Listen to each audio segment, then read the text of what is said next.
right, so speaking of me being super ready for the show tonight, we're not going to have that long of an intro. We are going to go ahead and get started. Thank y'all for showing up. Go ahead and share this out. If, by the way, you don't know how to share this out, you can click the little share tab and it'll pop up. You can copy it so you can send it over to anywhere you want, anywhere. So you go ahead and try that. See if it works. And see if it works by sharing this out. You can hit the like button, subscribe if you haven't already. Thank you all for being here. If you want to give monetarily, you can do that by hitting the join button. I'll mention that again later in the show.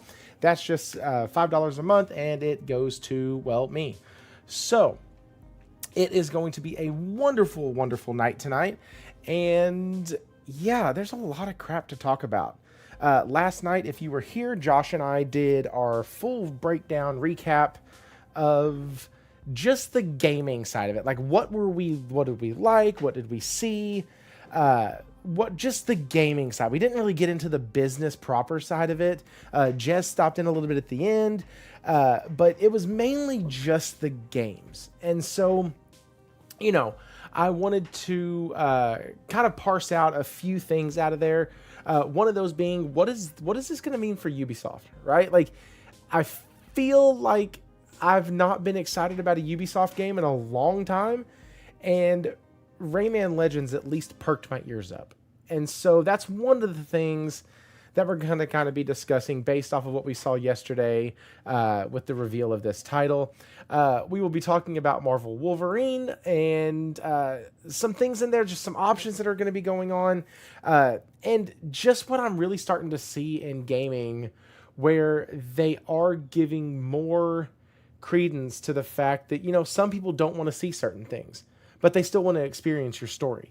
And so that's great. And I think they're doing it in a way that isn't degrading to the art or the artist, or even that is really going to take away from, you know, the design of the game. But it is going to allow a dad to maybe get a couple more hours in, or maybe share the game now with his younger son, kind of bringing up that, like, I was really excited about the game. Anyways, we'll get into that when we get to that point. And then, you know, it wouldn't be a podcast without at least some terrible, terrible news that's actually not terrible, terrible news. PlayStation first-party game sales declined for 5 straight years. Yep, that's all I'm going to read, and we're going to go to the next one, and we'll get back to that. And then God of War, Laufey. I'm going to screw up that name so many times. I want to call it Laufey, but that's the dude from One Piece, I think. It's Laufey. And so has already become a cultural war disaster. Oh, my God. So we're going to talk about the game, and then we're going to talk about this. But first, we also are going to be able to look at some of the combat, the gameplay, and all that stuff, because they are making this game out. Like, the way they're marketing this thing right now, I feel like it's literally right around the corner, and I'm not even kidding. So we're going to talk about that also, because I've never seen them do this hard of a push on a game that's coming out. A PS fan called it God of War Lafayette. That's fantastic. That's great. I have to agree now that it's 2027. Yeah, it's next year. It has to be. They're doing 2, and it's early next year. I'm going to say that this game comes out I think it'll be let's do Q1 fiscal year, Q2 of the actual year. That's when I think it's going to come out. So kind of around that April time frame, that April-May area, kind of the point where we are right now. But anyways, we're going to get into this. Let's get Logic on here, because Lord help me, I could talk for hours. Let's get Logic in here. Why do I have a negative notification? Why does it say I'm dropping frames? Guys, let me know if the chat's coming through choppy or anything. I have YouTube up running. I have my capture card up and running. I have Discord up and running. Like 8 websites right now, along with the stream. So let me know if it's acting up or not. All right, let's get Logic in here, because he's the reason why that people show up, and he's the reason why I showed up tonight. So let's get him in here. Logic, what's going on, man? Not much, man. How you been? Fantastic. I got a game show yesterday, so it was great. It was awesome. How about you? Pretty good. Pretty good. I've been getting some decent gaming in. Have spent some more time breaking out my production gear and getting some game videos recorded and stuff and putting them up. I've been delinquent on that. A good part of the first half of this year when I said that I was gonna kind of make a big push to get back to doing that. So it definitely felt good to like get my mixers and everything broken out and set up and actually start using it. Actually, I got actually that's a good point. So earlier this week, well, I guess just yesterday, I got the new Elgato Wave XLR Pro, their new mixer. So, and was able to record a test video Let's Play last night. So about an hour and 15 minutes of footage. Getting ready, playing some Forza Horizon 6 and getting an opportunity to put that piece of kit through its paces. So it's pretty good. How is FH6? How's it holding up?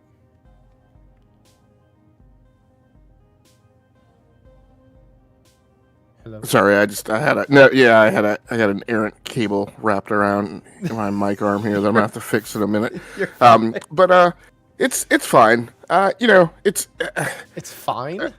Yeah, I mean, it provides the standard Forza Horizon experience, and so all depending on how much time you've spent with the franchise, your mileage may vary. So I think for new gamers coming to the franchise, or people who just onboarded at Forza Horizon 5, they'll be fine, right? If you've been playing the Forza Motorsport / Forza Horizon franchise for 21 years, then I don't know that this game really moves the needle that much for you. So, Okay. So outside of that, have you been, did you catch the show yesterday? I did. Yeah. Okay. Yeah. All right. Well, I have been, as far as gaming goes, I'm ashamed to say this. I have been playing way too much of MLB The Show mobile. Like, I'm not even kidding. It literally has taken the place of the DC Dark Legion game, which was the other mobile game that I played. And it's really, really good. It's that my only complaint is that the season games sometimes take a little too long. But outside of that, the collecting mechanic, the building up your team, the way you can level up your guys, you can train them, you can do stuff like that. It's all performance based. I mean, you can obviously like buy credits and stuff, but you can pretty much do everything just performance based alone. And so really well done, very well implemented title.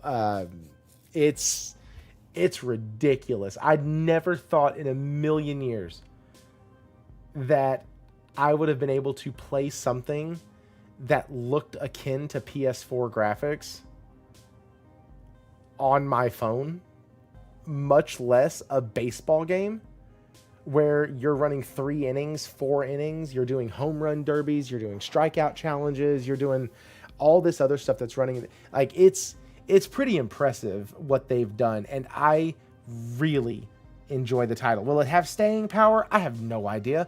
I could pick it up tomorrow, get super irritated by it, and never touch it again. Like, that's how I am with mobile games. But this one, actually, they did a great job on it. And so that kind of threw me. And because I was not expecting to like it. I played the Onimusha demo. That was a blast. It's a blast, but it's not going to get my money day one. It's going to get my money on sale. It's a little choppy, no pun intended. It's almost too easy. Like, and I was playing on normal. I wasn't playing on like story mode. It's very much break the block, kill the guy. Break the block, kill the guy. And that's the pattern. And so there wasn't much variety shown in the demo. There were additional moves that you could do, but it was almost a point of like, why would you? you didn't need to. So like, why would you?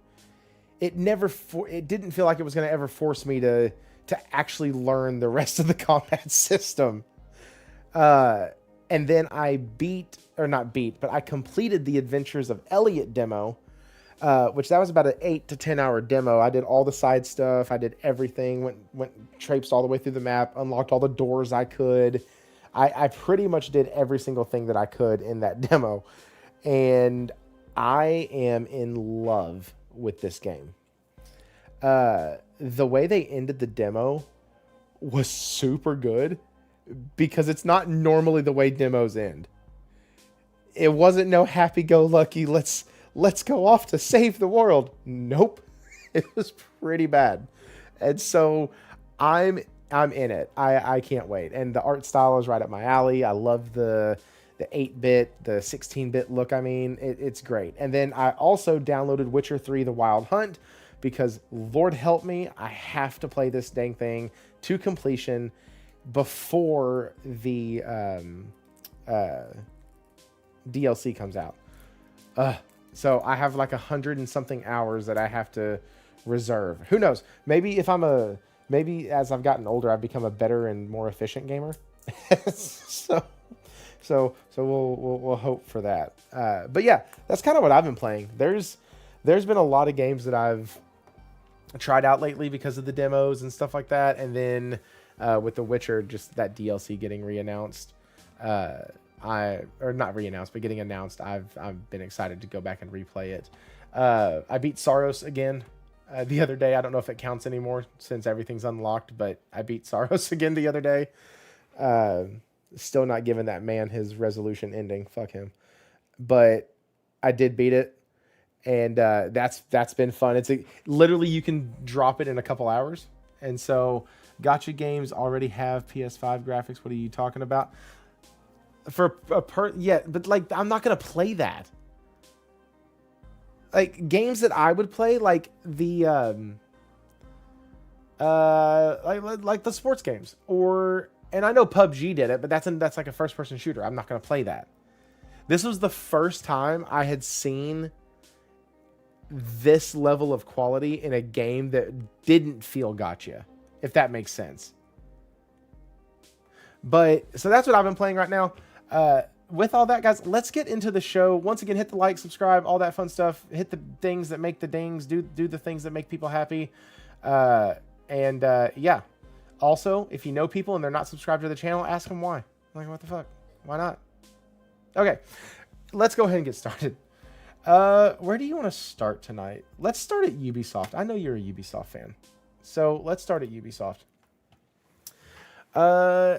The ending was not that great. Ubisoft reveals why it's remaking Rayman's most recent game instead of an older one. Okay, fun fact, I don't actually care about that.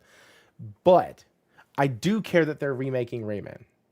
I do care that it looks the way it does and that they have done a phenomenal job with this title. It looks so good, at least in looks alone. Don't know how it's going to play, but at least in looks alone, they did really well. Also, hang on, let me bring something up real quick.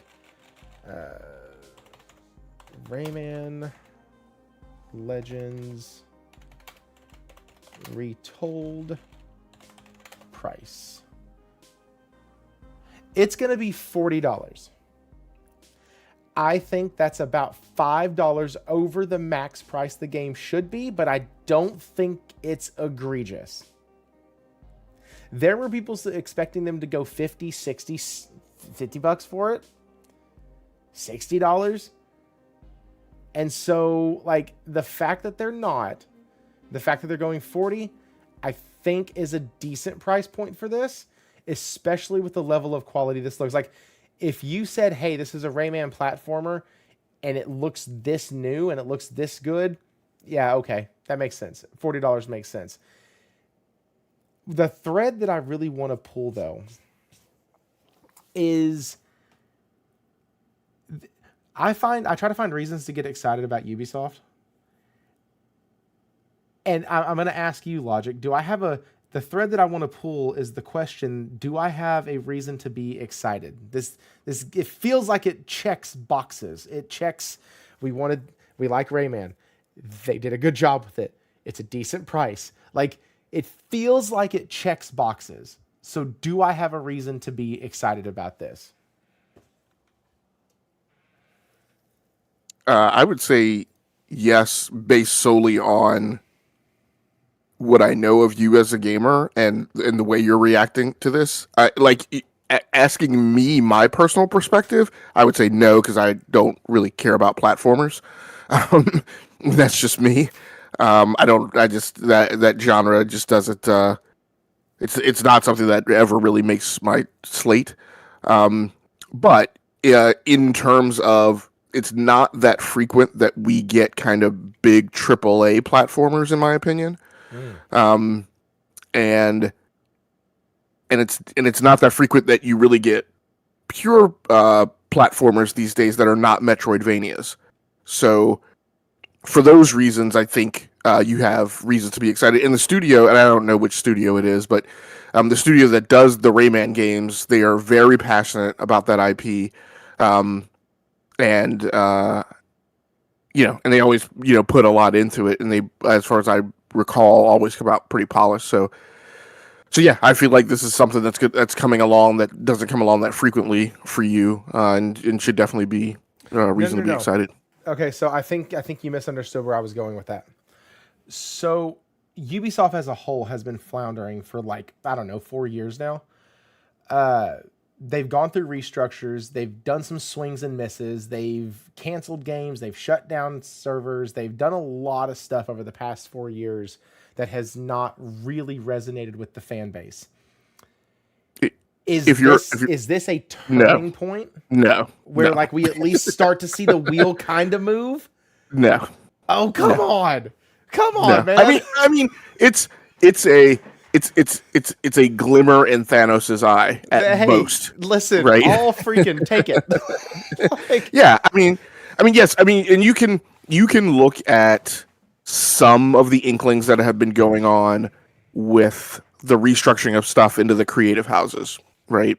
Like the fact that the Division 2 is getting a big DLC drop, right? You could take things, very small signals like that, butterflies flapping their wings, as indications that there is a return, if you want to say, but like a focus on creative. If you wanted to, I'm not ready to take that kind of, the Black Flag for resynced stuff. You could take that as a focus going, back towards creative, and I use the term back loosely. I personally am not taking this as an indication that the script is about to flip. I personally think it's too early for that. And, nothing from the creative aspect, for me personally as an Ubisoft fan, has rubbed me the wrong way, right? During all of this Sturm and Drang and wailing and gnashing of teeth. It's been how the business has been performing, and that's undeniable. Like, when you look at their earnings and stuff, it's been a catastrophic backslide in terms of the total amount. And I can't remember, I haven't looked at the numbers for several months, but in terms of the total market cap that they've lost since their peak, I think that's problematic. Last week, I think that they lost $500 million. I think they lost $500 million or something like that. And that's recent. But if you look back at their peak, I can't remember. I did a solo podcast earlier this year, maybe January or February, so where they've bled multiple billions of dollars of market cap since their peak, and have fallen to a point where I would seriously question their ability to remain solvent right before they made these last minute changes. So yeah, they've got a huge uphill climb, to get back. And what I believe, and I think what I've said since this restructuring happened is, the final axe swing is probably not over. Before all is said and done, I think the reason these things were collected in houses were so that you could close a house down wholesale and be done with it. So I think before this is all over, I think you see some, divestiture of IP and maybe studios. I think maybe you see a whole creative house close down.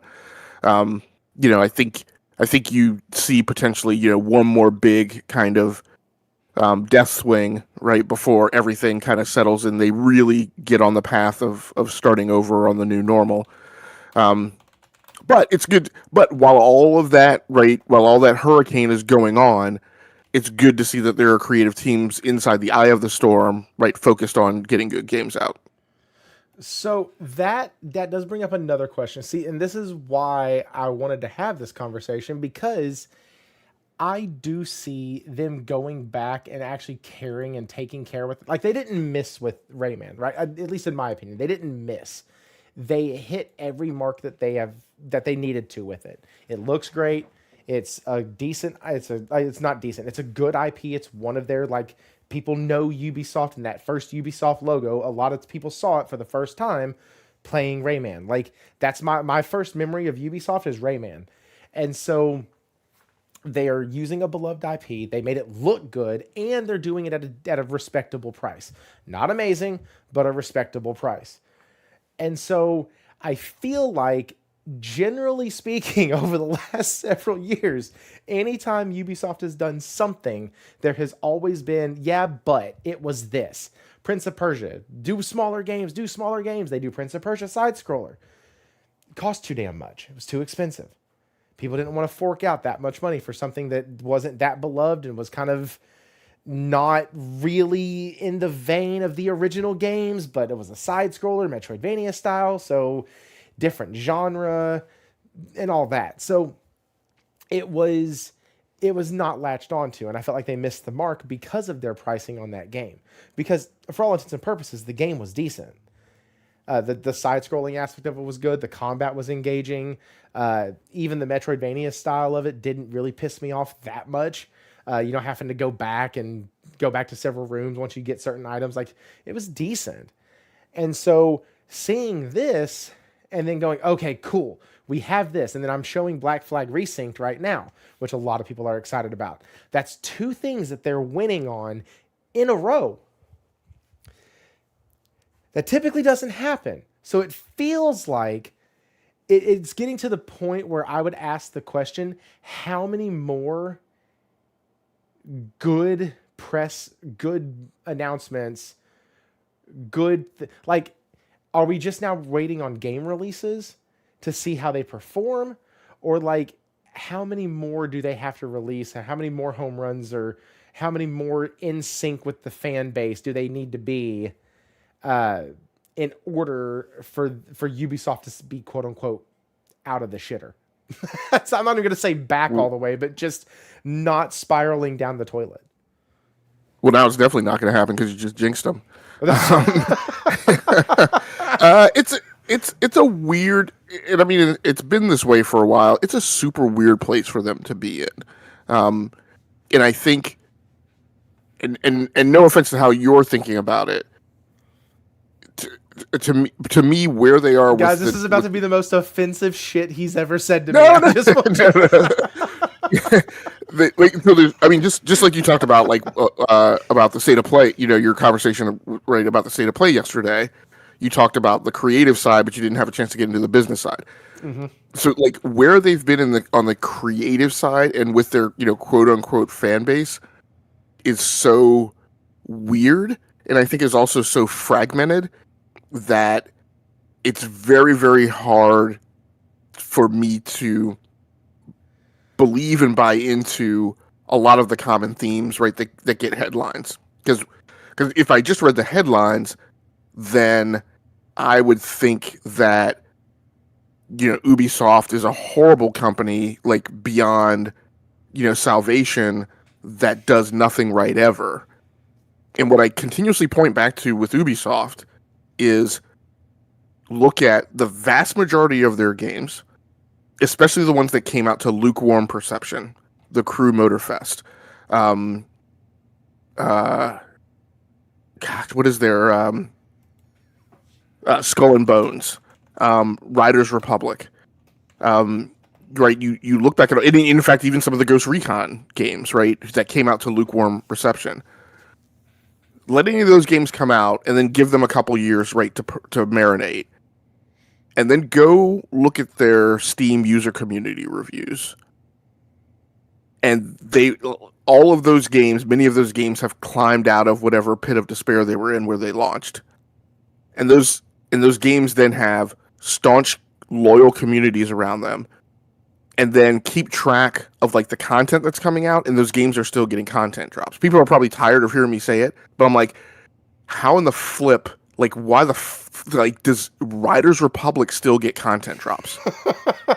Right? Like that is and see my problem with the headlines, right? That are constantly, hey, Ubisoft stepping on the rake every other week. I'm like, really? Then how come they're showing this love and care for a game that to me clearly doesn't move the needle? Right? Not at all. Not at all. But they're servicing that fan base. You know, why does that game, and that is one whose user community reviews I haven't looked at recently, like, why do the Ghost Recon games that I know came out to lukewarm reception, why does the Crew Motorfest, which I know came out to lukewarm reception, why is there this huge battle cry that erupts when there's talk of taking the Crew, the first Crew, right, which is an old game, like taking it offline, right? The reason there's an outcry and people went to battle over it was because there was a community around it that cared. Because if nobody cared about that game, nobody would have said anything about it being taken offline. So, like, it's a super weird thing. And then it's like the weird thing with the Assassin's Creed franchise, right? It's like, we don't like open world. We don't need open world. I'm like, okay, well, all you yelling and screaming about that does not equate to its sales and its review scores, right?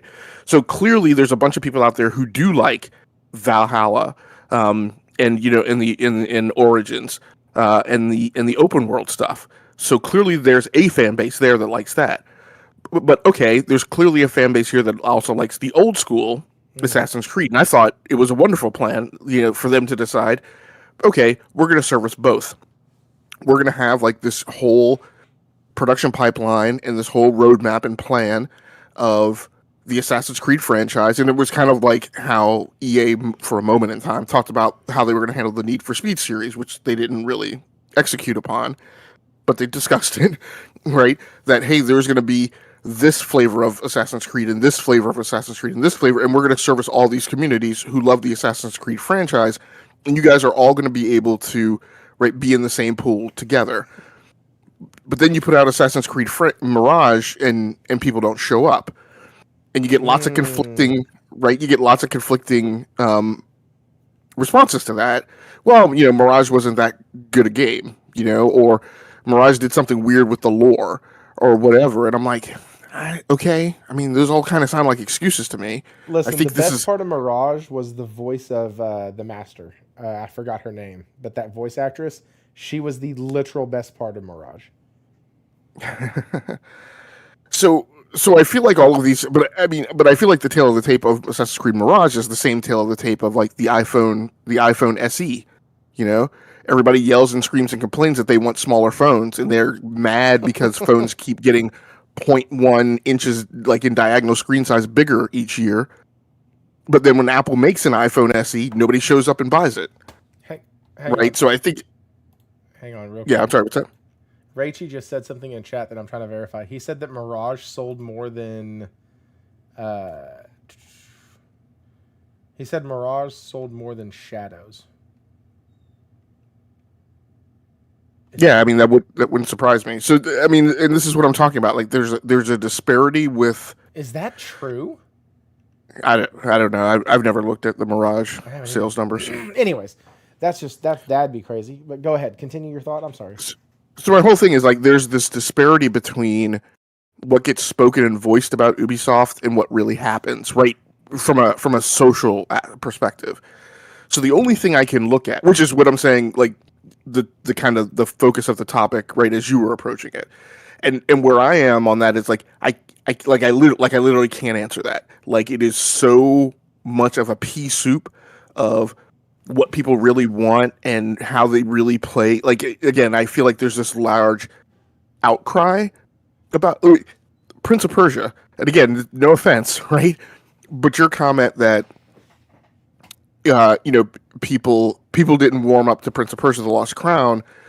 because it wasn't like it wasn't akin to the Prince of Persia. And I'm like, I mean, my perspective is that game was much closer to original Prince of Persia, and I'm talking about 1980s Prince of Persia, than it was to, obviously, like the 3D versions. Yeah, see, right? my introduction was Sands of Time. I didn't know that there was anything other than that until you just said that.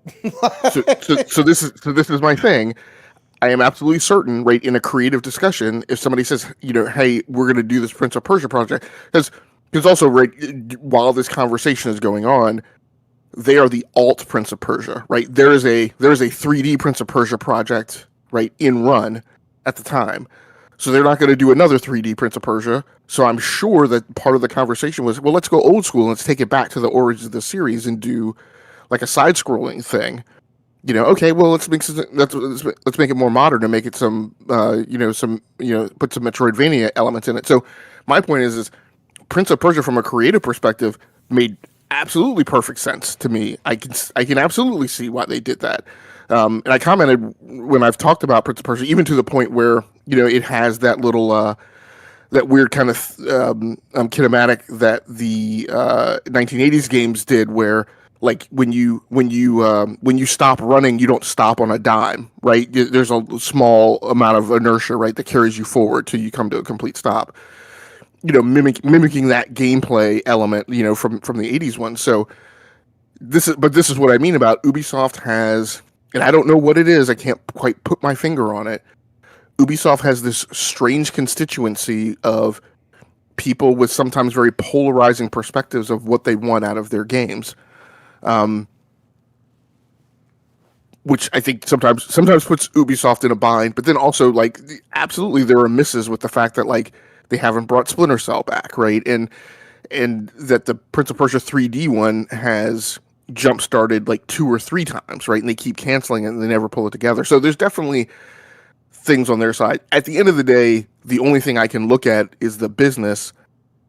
And the sad thing about the business is what I mentioned, which is that they have just eroded all of their market cap to the point where they're a barely solvent company. I want to say that they were a $6, $7, or $8 billion company. I think maybe slightly north of 8.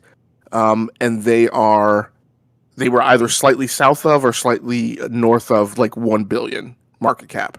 God. So I'm like, they have literally eroded like 80-90% of their market cap this console generation. And I'm like, okay, well, I can feel however I feel about the fan base, right? But I can't deny that market reality. So they definitely have something that they need to do. From a fiscal perspective, I don't know exactly where the fiscal meets the creative. I don't know exactly like where that break point is, and I guess this sorting of IP into creative houses, is a thing to do and for them to attempt.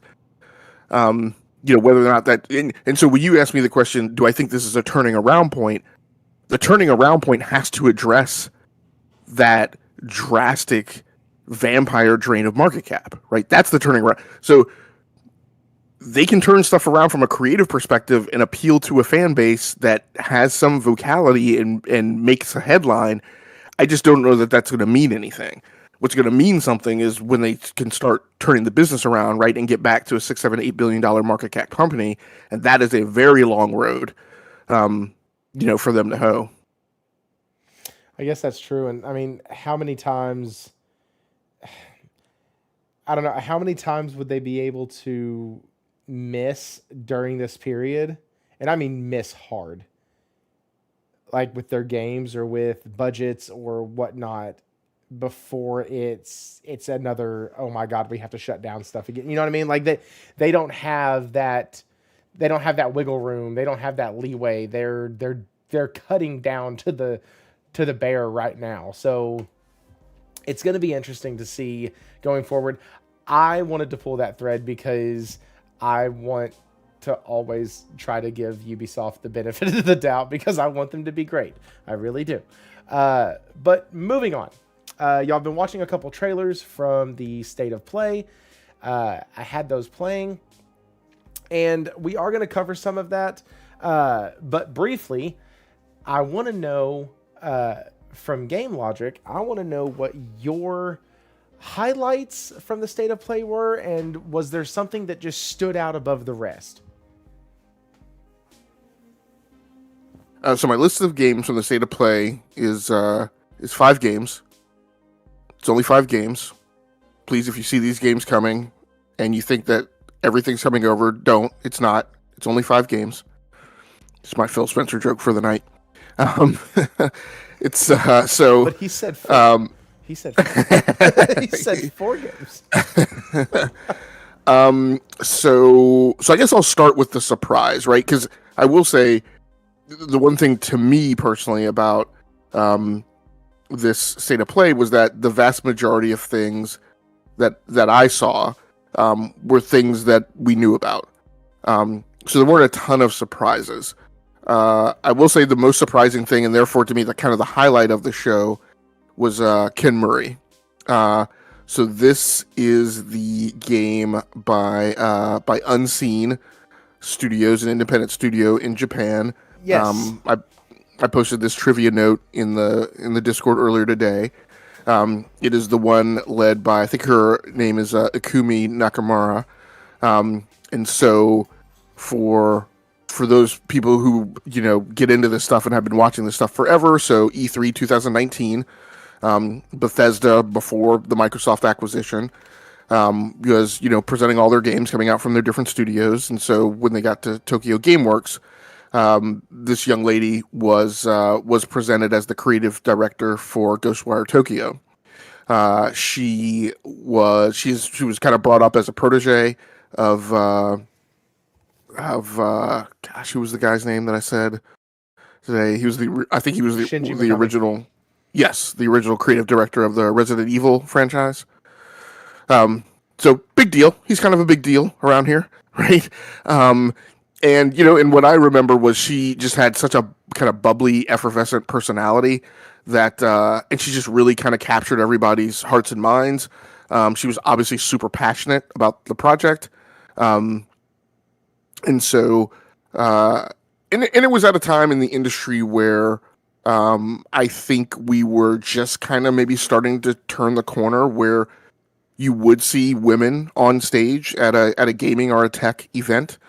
So I think from that perspective, it was a kind of a positive showing, and she went viral, right? She kind of grabbed lots of headlines. She unfortunately left the company later that year. So at any rate, one of the things she has said is this is kind of her shtick. I don't remember everybody's name from the Discord. I think Zero Steel, I think, mentioned that, yeah, he kind of felt it was that vibe, because the game seems very similar to Ghostwire. And she has done some interviews, and she said, yeah, that's my shtick, right? Like, my interest is in, things of the supernatural, and in particular things that are deeply rooted in like Japanese lore, right? So like Japanese ghost stories, which to me also kind of evokes the same kind of vibe you get from South of Midnight, different geographic area, different ethnic culture, but the same thing that attracted me to South of Midnight was that I'm familiar with that kind of deep South, right, supernatural lore, and so getting to see it rendered in a video game to me was like awesome. So I have similar feelings to this here. I'm not familiar with Japanese supernatural lore, but I do find it absolutely interesting to see that come through, because the thing I commented on in South of Midnight is I think we in America have lost a lot of the cultural gravitas of understanding that we have our own mythology, and so it's an interesting night. We're going to talk about God of War, Laufey, obviously, but other ethnicities, other nations and stuff have closely knit concepts of mythology, right, from ancient times that are kind of part of their telling of tales and things, and those things have gone viral in ancient terms, and everybody knows Roman mythology, everybody knows Greek mythology. There's other mythologies that we're in general. Lots of people know Norse mythology. but it's super interesting when there are games or literature or movies or things that kind of raise up and bring up to cultural awareness these notions of the mythologies of other ethnicities and other cultures. So crazy you mentioned that. Let me hop in here real quick because it's crazy you mentioned that. There is no, you're great. There was a game called Wandering Sword that I was wanting to get. It was a 2D side scroller. It's been out on PC for a little bit. It was coming to PS5 in May. They moved it now to January, but it was set with the Wuxia like lore set in like Chinese lore, where it's all about cultivation and making your spirit immortal and cultivating yourself with the spirit world to become this immortal being, this immortal god. And like that was linked, or that was like revealed to me and shown to me for the first time in Sword and Fairy Together Forever. And I absolutely fell in love with those stories, with that like lore set. It's captivating to me. So when I saw that this game was coming out, I got really excited about it. And it's like what you were talking about with raising the cultural awareness, and how gaming is actually bringing a lot of this to people, and to people for the first time. Like, I'm going to be really excited to possibly explore the Mongolian gods. Like that Egyptian, I could hold my own in a conversation about Egyptian gods. Greek, I'm all over it. Norse, less so, but more than Egyptian. Mongolian, I know jack diddly about. And so that's going to be fun. That's going to be a whole new lore set that I get to learn, and a whole new cultural lore that I get to learn. And so that's going to be a lot of fun. Sorry, I just wanted to kind of jump in because when you said that, it made me think, well, yeah, I was exposed to a new cultural mythos with the Wuxia games from Sword and Fairy. So yeah, it's been really cool watching, and like it's really cool that you pointed that out. Yeah, no, cool. That's awesome. Yeah,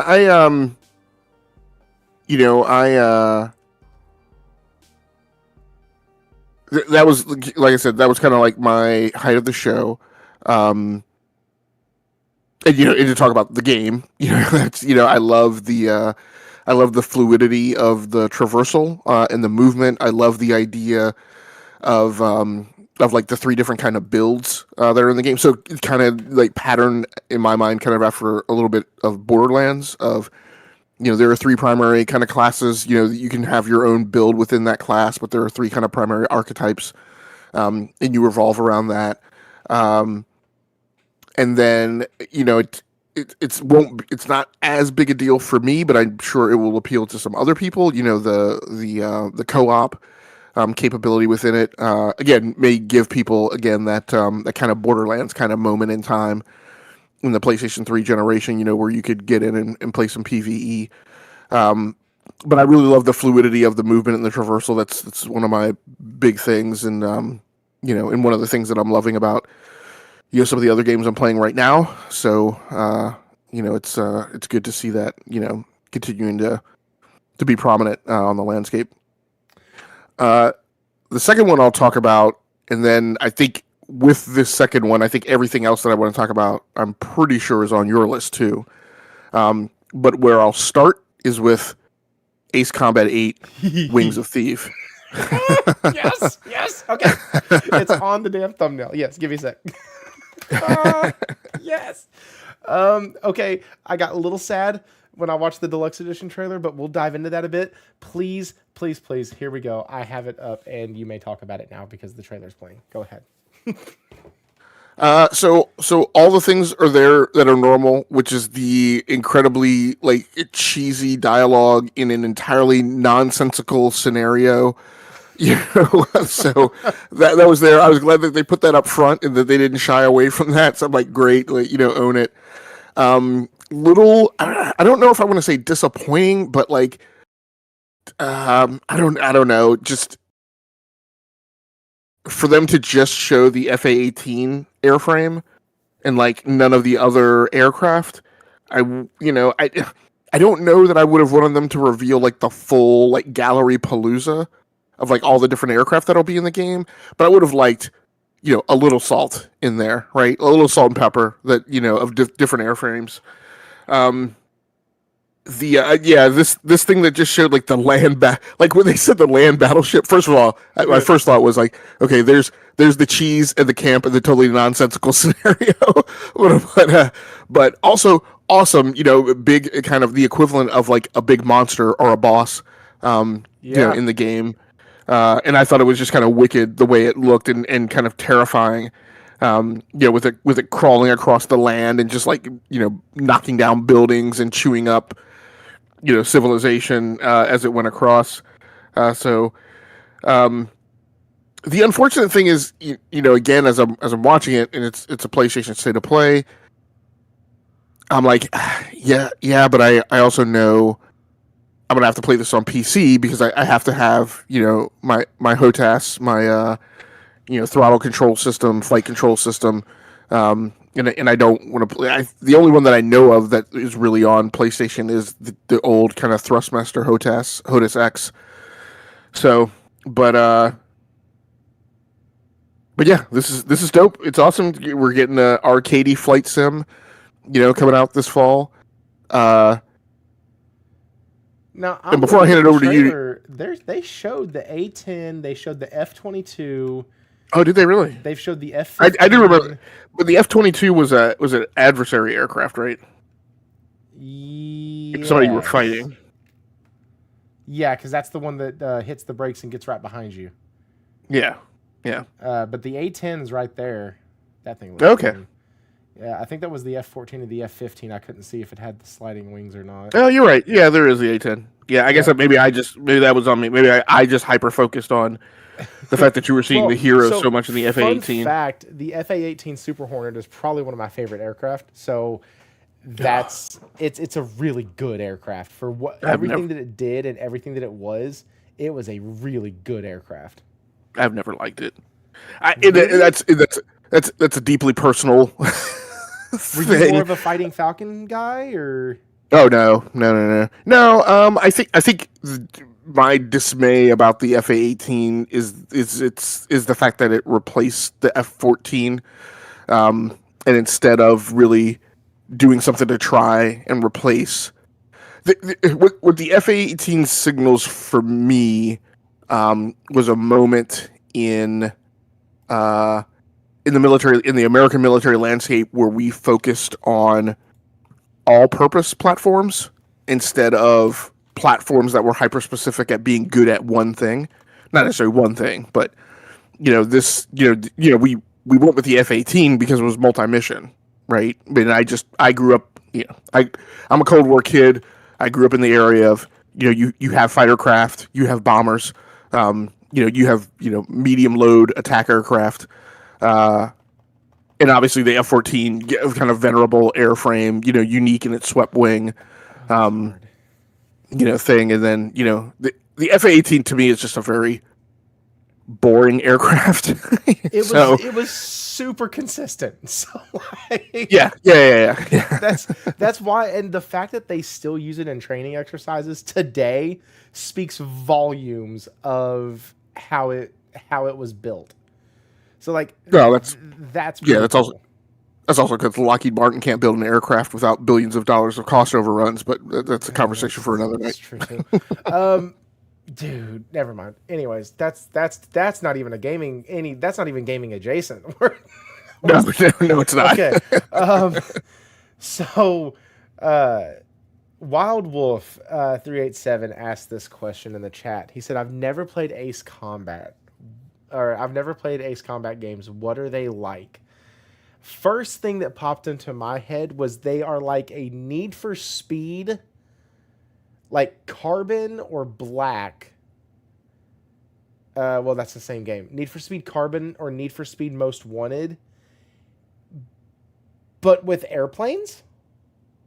Like, because you have the full-on customization. You can get different skins. You can decorate them. You got missions you have to do. You have these sorties you have to fly. Enemies you have to take down. It's aerial combat. It's like a racing game meets a sports game up in the air. And that I don't know. How would you describe Ace Combat? it's hard because as you were describing it, I was like, well, I wouldn't Right. say Need for Speed. I would lean more towards Forza Motorsport. But I think what I came through as you continued on was, and why I like it is because then the other thing that I thought about was, so when you play this game, you don't have to understand all of the intricacies of air combat. You don't have to understand energy. You don't have to understand altitude. You don't have to understand.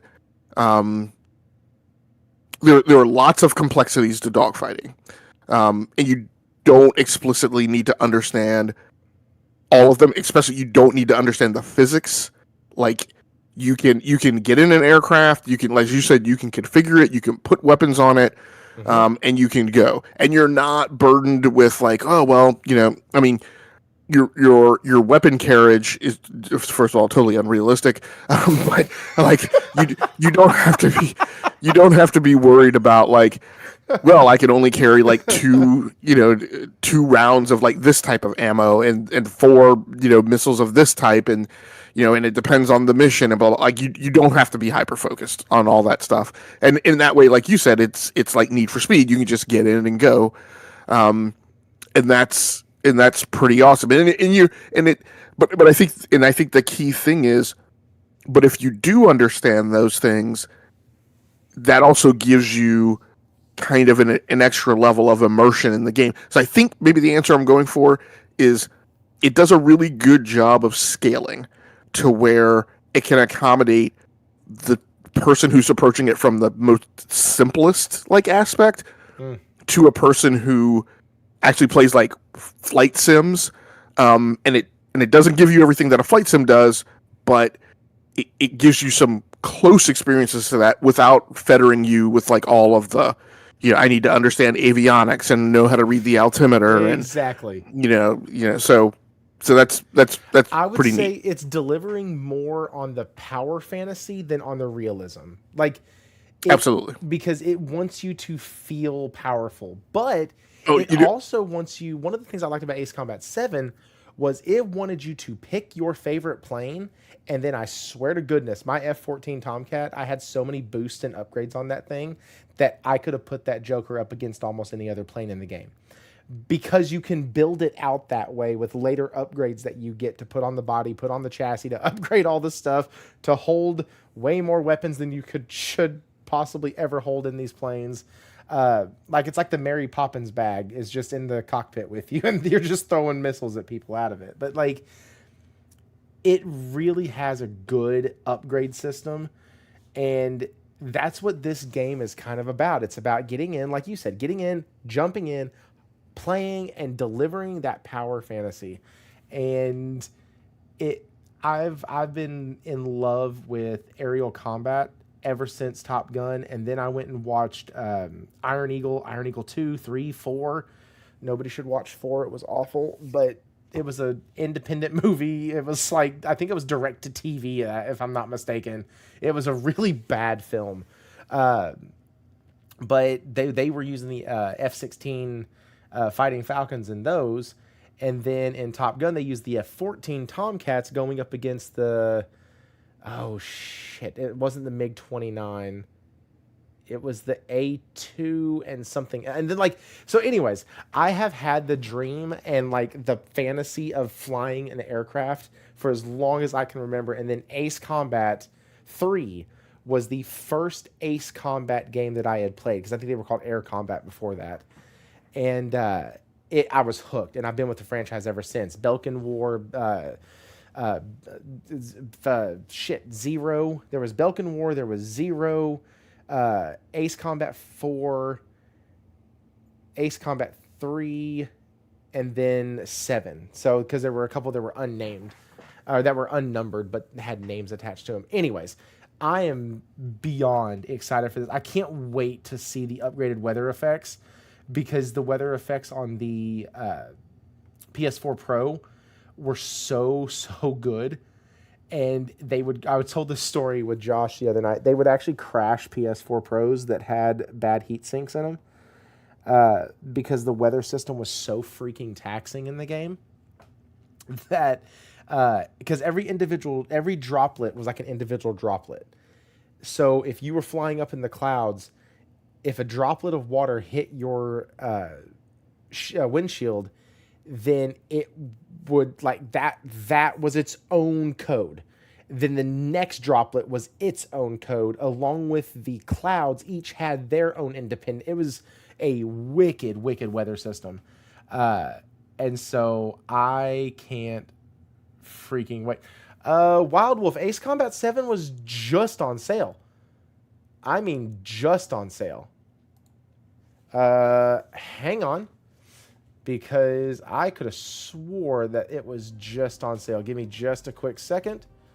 Let me come over here. I actually have my PlayStation pulled up right now. Let me check. There we go. You know what? It's not going to actually tell me what the price is because I've bought it. Never mind. You know what? I don't think... I haven't known it to be full price in like 2 years. It's one of the titles that stays on sale. Give me a sec. I'm going to have to sign out. If it signs me in automatically... No, it did not. Okay. Yeah, I'm checking for it on my browser. It is on the PlayStation Store right now at $59.99. Are you freaking kidding me? Yeah, I know. Oh, no, I mean, that's disgusting. Yeah, don't do that. Go to GameStop and get it physical. You can get it physical for like $5. Yeah, I was gonna say I'm accustomed to games remaining listed at at full price, and then catching it on sale every 3 weeks. Yeah, going on sale. Yeah, because it really was just on sale. The Maverick Edition was like $12 last month. So like it was there. Yeah, I would say I have become, since dropping PlayStation Plus, I have become a more avid user of wishlisting games and getting that notification when they go on sale. And that notification's like a drug, bro.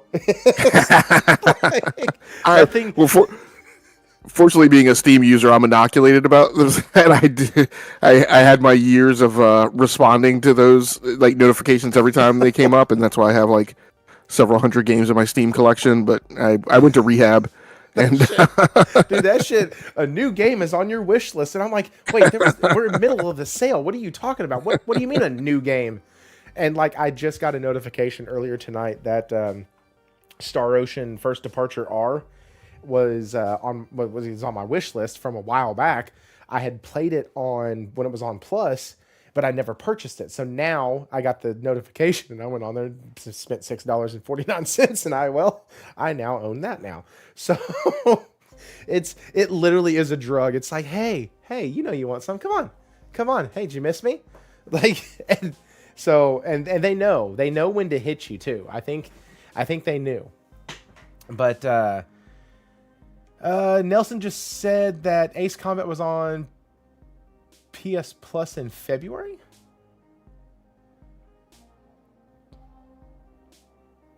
Interesting. Yeah, that does sound. Yeah, I do recall it popping up on PS Plus. When did this? This is so weird. I'm looking at this page and I swear usually you get a. Wild Wolf said, "Oh, they know." I swear, dude.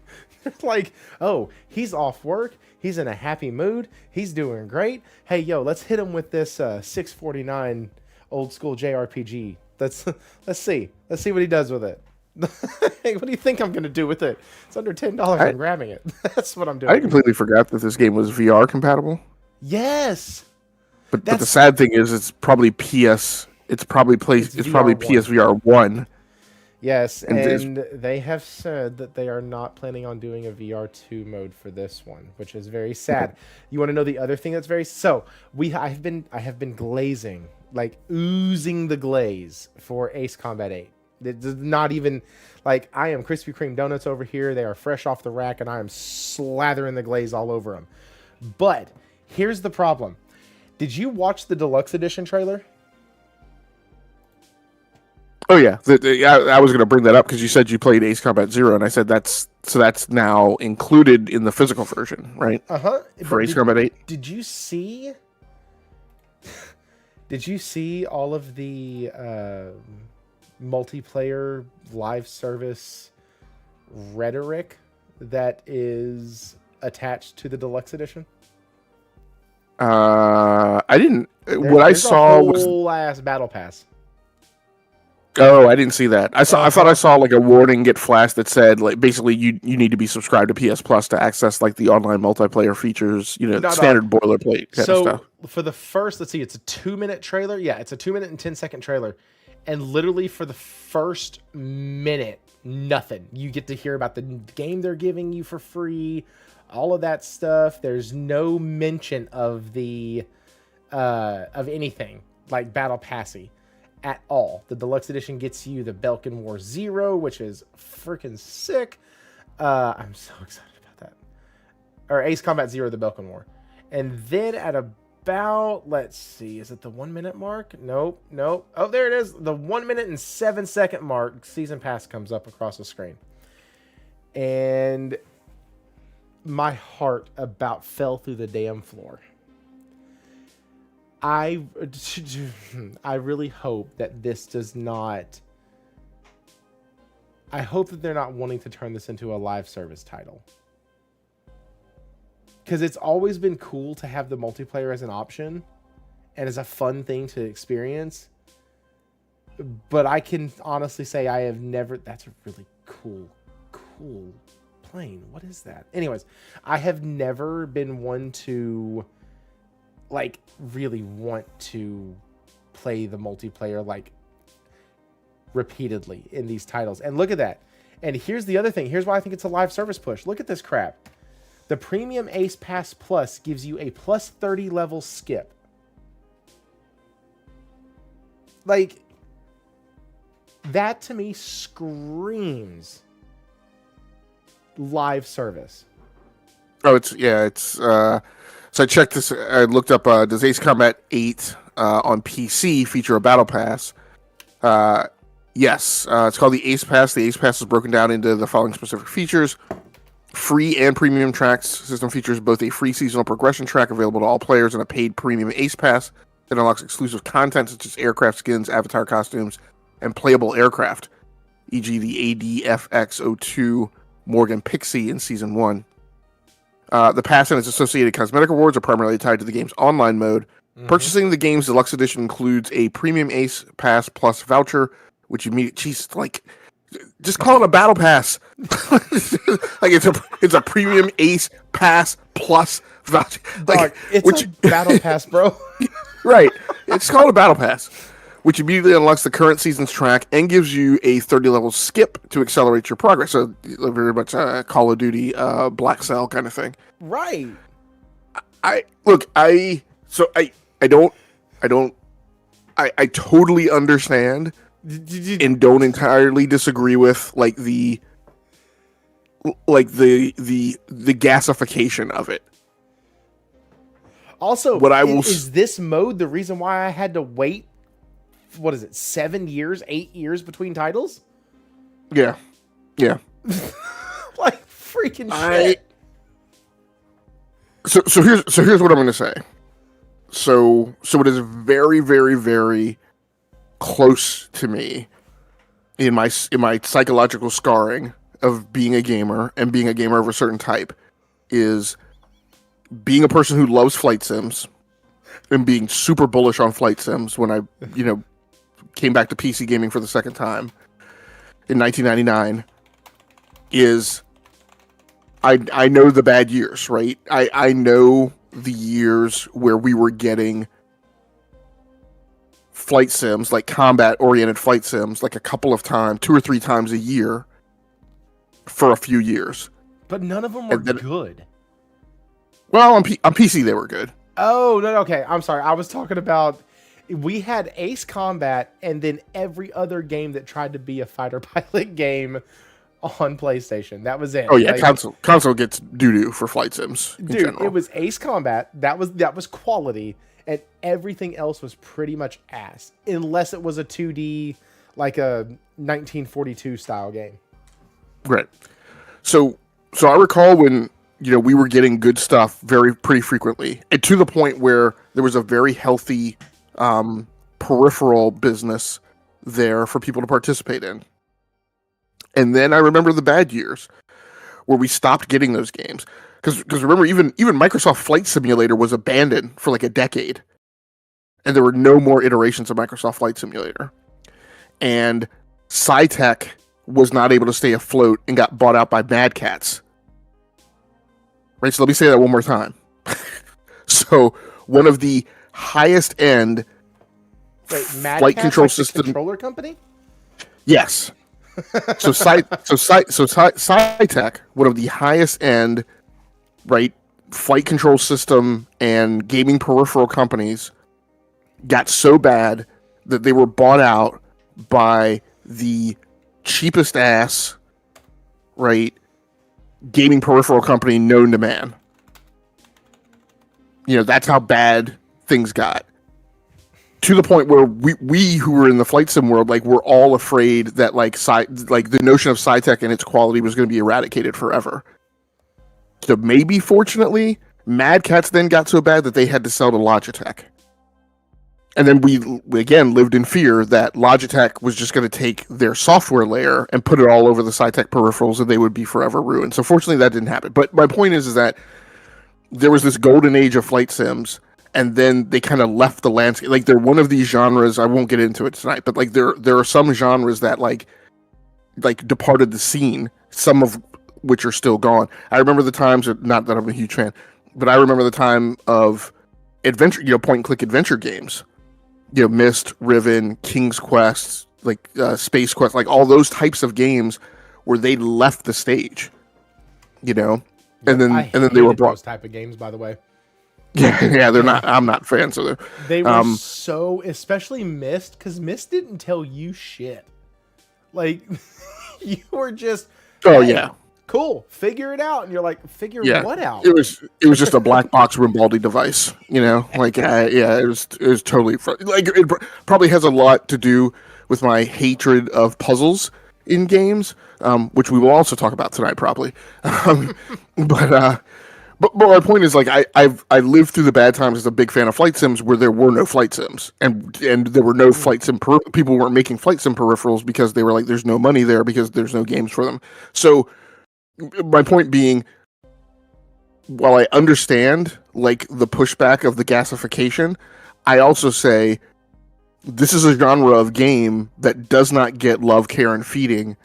Like, they're one and done. Like, they have these multiplayer components, which are awesome, but then they don't get supported because there's no tail to it. So I'm not going to entirely sign off on the notion of the pass yet.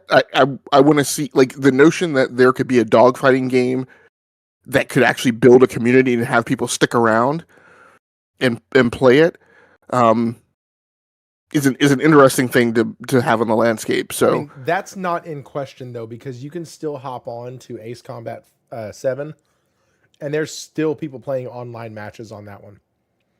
Oh, absolutely. And there's nothing tied to that one at all. There's no progression system anymore. It's like you're not upgrading your planes past a certain point. Like, you're capped, and yet there's still people almost a decade later still playing. That part absolutely. Is the crazy part to me. But I'm not personally going to invest my time in a gas that where there's nothing new happening. Right. Like, if I'm going to spend time in gas, I mean, this is the juxtaposition, right? Like, there's got to be something happening there, right? And there's got to be a lot of people on it, right? Which is how gas games survive. So I don't know.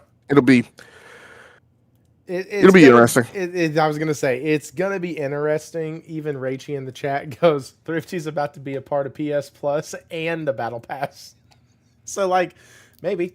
But I also I didn't dabble in the first multiplayer in 7.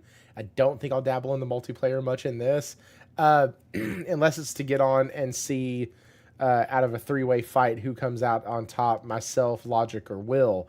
That might be fun. Well, this is, I mean, and I get it. You're saying you won't dabble in it, but, like, imagine a world where I hit you up on a Friday night on the Discord server and say, "Hey, man, you hopping on?" And where we have become accustomed to in the gaming community, that is usually a question associated with, "Oh, are you hopping on COD? Are you hopping on, Right. Are you hopping on Game Apex?" X? Right. Imagine if I ask you that question. Imagine if we have a squadron channel in the Discord, and I come in there and I say, "Hey, you guys hopping on?" And what that means is, are you hopping on Ace Combat 8? Season 2. Trying to get your daily so you can earn the new airframe. That's I think that's got something there, man. I don't want to write it off entirely just yet.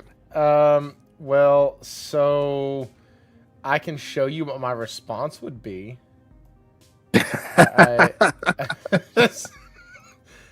This would be my response in like 2 seconds, to be quite honest with you. Just Tom Cruise, danger zone, visor down, Maverick helmet, like 100%. I would probably be in there like swimwear immediately.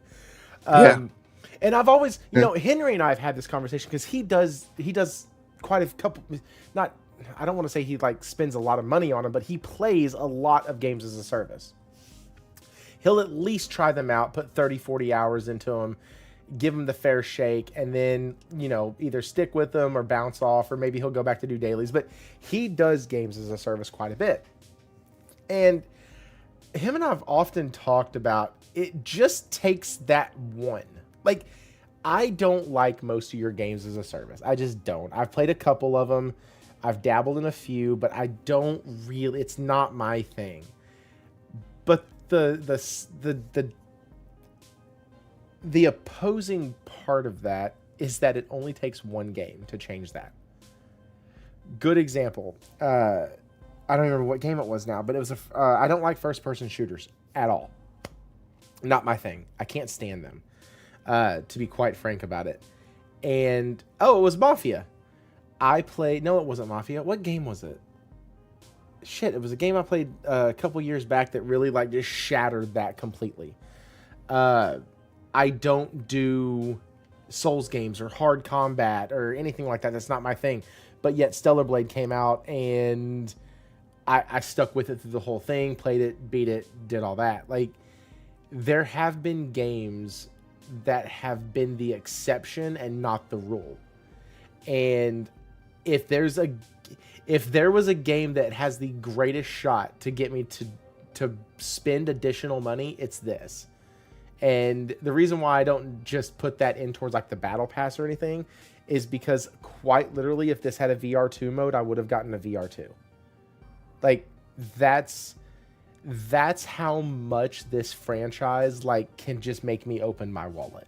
It just, whatever has to be done, I would do it. But because this is tied to a battle pass, I don't know if I'm going to get the deluxe edition. Like, well, and I think there's room in there to, and I mean, and this is the thing where I think sometimes there's flexibility with these things in terms of like, I don't know that you have to invest in the battle pass, but if there's a thriving community of some people who are, then that just gives you people to play with, and you can just be on like the free tier. That's true.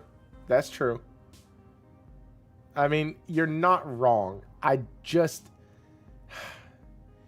it surprised me seeing a battle pass offered in Ace Combat. It's like the first time you had to buy a character in Tekken. That just feels fucked up, because I remember when you had to beat the game, you had to run the gauntlet to open up a new character, and then you had to run the gauntlet again to open up a new character, and then to get their special outfits, you had to run that shit again and again, and you literally got more crap just by beating the game. And that's what Ace Combat has been for so long, is that you get the cool stuff by beating the missions, by running missions, by going back in and replaying your favorite ones, or trying to get more money to buy more upgrades for your planes, or to buy new frames like you're talking about. Like, it's always just been tied to how much can I enjoy this game. And I know, Josh. I know. Josh said, but that's not gaming anymore. I'm like, God, I know. I get it. But I think, kind of like you're saying, I feel like for me personally, like dogfighting is something that I'm going to be willing to do, like whenever, you know. And so there's World of Warplanes, which I've spent some time playing and dropped off because I wasn't happy with it. There's War like Thunder. Thunder something. I think it's War Thunder. War Thunder. Yeah, I keep seeing the ads for that one. Apparently, they had a new season drop or something. Yeah, and I've tried playing that and didn't stick with it. Is it good? Is it just a combat simulator or a flight combat type game? So War Thunder is actually everything. There's ground combat, air combat, and naval combat. And actually, I initially got into it to try and get into the air combat, and then wound up flipping at some point and actually spent a lot of time in the naval combat because I was also a big World of Warships player. But in either case, like hooking up flight control system and stuff just didn't feel satisfying in either one of those games. World of Warplanes it's just not supported. It's really a horrible experience. So I think that's the appealing thing to me is for Ace Combat 8. If it's a continued support game, has the opportunity to, like we said, do things with like lesser complexity and lesser problems and less of pains in the ass than like these other games are. So I'll just I see. think they can do good with it. I'm not saying it won't be good. I think that if there's somebody who can do a multiplayer air combat game, it's these people. Like, I have full confidence in the studio that they can handle their multiplayer no problem. I really do. It almost kills that, like, gaming is pure and undefiled and there's still games that I can hold on to that are going to be pure and undefiled. And this was one of them. And now they've done hoard my baby out is what it feels like now. Like, that's just what it feels like. And so trust me, this did not kill my day one hype for the game. This is not me saying I'm not getting it. This is not me saying it's not going to be rated a 10 out of 10 by me. This is me just saying that, well, that's sad. Well, I mean, you raise good concerns, right? I mean, so the concern is, okay, does any of that, like, is that stuff completely partitioned off, or does any of it like creep into the single player? So, like, for instance, and I stopped playing the Call of Duty single player campaigns a few years ago, but like the notion of Black Ops 7, like of the end game, like having mandated and required co-op, like to transition you into the multiplayer. I'm like, no. Like, if you're going to give me a single-player campaign, it should be a full, complete, canned, segregated single-player experience. Do not tie my hand behind my back and force me to participate, right, in some type of multiplayer co-op thing, right, to finish off the story. Like, that's complete BS.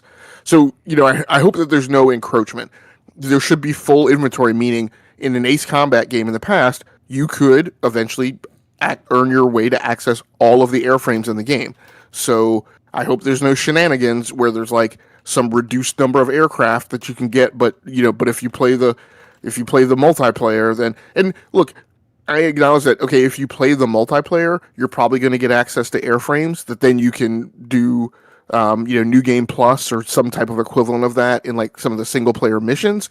It just shouldn't be shenanigans where it's some noticeably decremented total number of aircraft inventory available in the single player campaign, but then the people who are playing the multiplayer get like twice as many airframes they can bring in, within the first like 2 months of launch. Like that it shouldn't be that. And then in the multiplayer side, there needed not be any kind of pay to win mechanics of people being able to progress to, weapons or anything like that like other people don't have. So the thing is by inviting some of that stuff in, right, just having a service component to it, that's kind of cool in terms of like what it could mean for the good, but there's lots of opportunities to dork up, and get, gas kind of shenanigans, treading on the single player. So Yeah. I just hope that doesn't happen. It All right, is going to have crossplay, which is also kind of interesting. If you got some dude with a $500 Warthog flight control system on PC,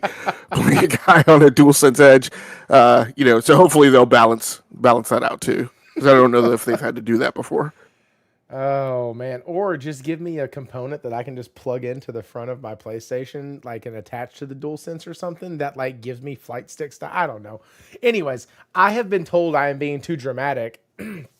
So we're going to go ahead and move on from this because heaven forbid I share something from my like own personal psyche about how games used to make somebody feel, fuck me, Lord help. I'm being too dramatic, but that was on purpose. Anyways. Okay, we're going to move on now. What else you got for the state of play? I'm ready to. I mean, I've got more games on my list, but like I said, I think those games are crossovers with yours, so I'm fine with you starting to trudge through yours. Okay, so let's go now. I do want to talk. I want to talk about God of War. It's what I want to talk about because I'm in love. I can't wait. I don't think the story is going to be really one that I care about too terribly much. They could surprise me. That would be the surprise of the game, is if I really love the story. But the actress and the way the game looks and the way everything is being set up for this, it's going to be a damn good time. Josh in the chat yesterday, as the show was actually going on, had said, well, at least it looks good. And I was like, come on, man. It's a Santa Monica game. Of course it's going to look good. Like, they didn't just forget how to make a game. I was like, my concern is the story. And I think my love for the actress and the way the gameplay looks and the way everything is starting to shape up, I really do believe that it's going to be a great game. It's going to be day one for me, all that stuff. But my one question mark is the story. And I'm trying to pull up some stuff right now to kind of show, they just did a combat trailer today. They have been pushing this thing hard. Like, out of the past 2 days, they have 1, 2, 3, 4, 5.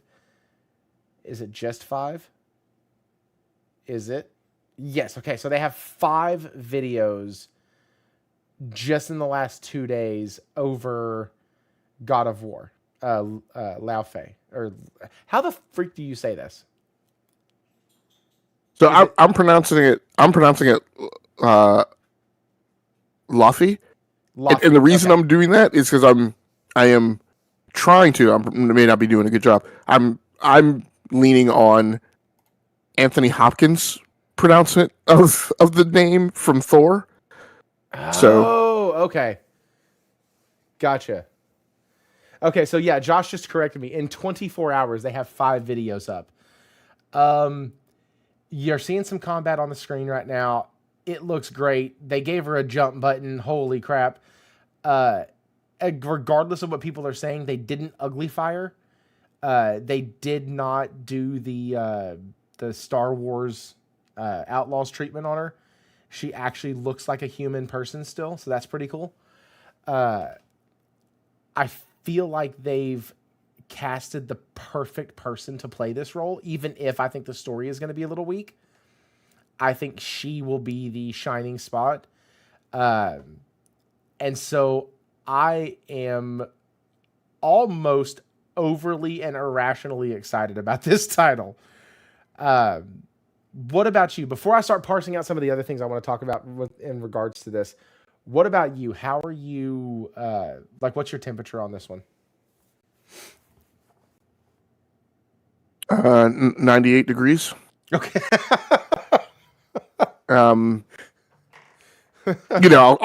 start with Deborah. she has been on a huge come up for the last 20 years ish. I mean, since since True Blood, and then she goes on to Daredevil, and for people who don't follow kind of Hollywood movies or TV, like there needs to be an acknowledgement of like what of the caliber of actress she has to be, because she's one of those people who goes onto a show. And for people who aren't familiar with the comic book lore, Karen Page doesn't live in Daredevil; she dies, right? So this is one of those instances where an actress goes onto a show, and this has happened before, right? But like an actress, this happened many times with The Walking Dead, where there are characters who, in the comic, right, in Kirkman's comic, like that character died, but the showrunner saw something in the actor or the actress, and they're like, oh no, like we're gonna like rearrange stuff and keep this person around. And so Karen Page doesn't live phenomenal. Yeah, doesn't live in Daredevil. So she sticks on Daredevil, and not only does she stick on Daredevil, but she gets pulled and crossed over to Punisher, right? And then comes back and again, you need to understand in the tapestry of the MCU, if you are one of these actors or actresses who becomes so well liked and so popular and scores so well, right, in pre-screen viewings with audience members, that's what happens to you, right? You get additionally purposed and additionally used, right? This is how you get, because there was no plan for an Agatha Harkness series, right? It's like people responded to that actress so much in WandaVision that she got her own deal. So this is what has happened with Deborah Ann Woll. So let me put it in that context first. Second piece of context, she does not have to do this. Right? No. Like this is an actress on the come up in Hollywood. She is getting good work, right? Imagine how much bank she has made, and she probably didn't start off making great fees, right, on Daredevil her first time out, but for the consecutive seasons of Daredevil, and then for Daredevil Reborn, and then to also be cast over in The Punisher, she's pulling good G's. Right? Oh yeah. So again, and that's not to mention the other stuff that she does with Critical Role and the D&D podcast that she's on, and all of that other stuff, all the voice work she does as well. Like, she does a shit ton of stuff in the industry. Like, she is literally everywhere. So that's the other part of it, right? She is a nerd and she is a geek. She is Henry Cavill just down. A sweetheart. She's female Henry Cavill. Yes. Yeah. Oh, that's so perfect. Yeah. Oh, Logic, you're a freaking genius, dude. Like, because the way Henry Cavill has been the only person to get me to almost open up a Warhammer book and try to figure out how to play. Because when he did the interview, it was him and Tom Holland. They were geeking out about Warhammer. I was like, okay, the way they're describing it, I want to play this. And it's the same way with Deborah Ann when she's done interviews, like talking about her D&D campaigns and like how she gets people to play D&D. And so she just starts talking to the interviewer. Like, she answers the question, but then just starts talking, and it becomes a very organic thing that she's doing. And by the end of it, she's like, okay, so at this point, I would ask you if you want to play a game and if you want to roll up a character. And he was like, wait, what? She goes, yeah, I mean, all I've been doing is figuring out information this whole time, like trying to like talk with you, see what you like, dislike, and like the whole thing. He goes, wow, that was so easy. And like, she just has that approachability about her. And like the genuineness, I guess, is what, but dude, that's great example. Anyways, go ahead. Yeah. So, so this is, and so I build up through all that, right, to build this context and this understanding of why I'm excited, because this is the person who now you're putting at the center of this game, right, to pull this whole thing together. You've got, I do not know the actor's name. I keep forgetting it. But you've got the guy who plays Huey from The Boys, right, in it. I'm going through. I'm about half either, but yes. Yeah. Well, the funny. So then there's the 360 of this, right? Which I like. I'm looking forward to interviews with her because it needs to be asked, and the thread needs to be pulled of like these things that are going on. So the actor who plays Huey married the woman who played Vanessa Newman on The Boys, who is the actress and character model for the Arabic Cell lead in the Modern Warfare reboot. So if you've played the Call of Duty Modern Warfare reboots, in Modern Warfare and Modern Warfare 2, I can't remember her character's name, but I think she recurs in both of those, and that is I think her name is Claudia Dumit. So my point is that there's this cell, right, of actors who are also doing screen actors who are also doing voice acting work. And I think they're doing this because they're not stupid, right? I think that there is this concerted effort, to be in terms of like your financial earnings of people who are doing these crossover types of entertainment pieces to hedge their bets, right? About, hey, if I stop getting roles in Hollywood, then I can lean on like my video game voice acting, right? And kind of become these crossover artists, and voice acting and animation as well too. So there's this whole 6 degrees of Kevin Bacon stuff of her, Huey, Claudia Dumit, and the thread I want pulled is I'm building this fantasy in my head. I feel like there was absolutely a conversation between her and Charlie Cox, and I feel like Charlie said, "Hey, I got this offer to do this video game gig called Expedition 33. Do you think I should go do that?" And in my mind, okay, in my mind, she pumped him up and said, "Oh yeah, you should definitely go do that. Yeah, that should be like another thing. Like don't rely on just your acting, because you see what happened with you being Daredevil. Kevin Feige abandoned you for 7 years or whatever, so you want some video game gigs." Well, not to mention, if you look at so it's really cool when you start looking at voice actresses and voice acting. And this is not even a thread that we were going to pull. By the way, this is why it's fun to have Logic on. Because the whole time, for the last 3 minutes that he's been like setting up that tie-in, I'm wondering why in the hell we're talking about God of War and we're referencing something from Modern Warfare, Call of Duty. I'm like, what does that have to do with the price of tea in China?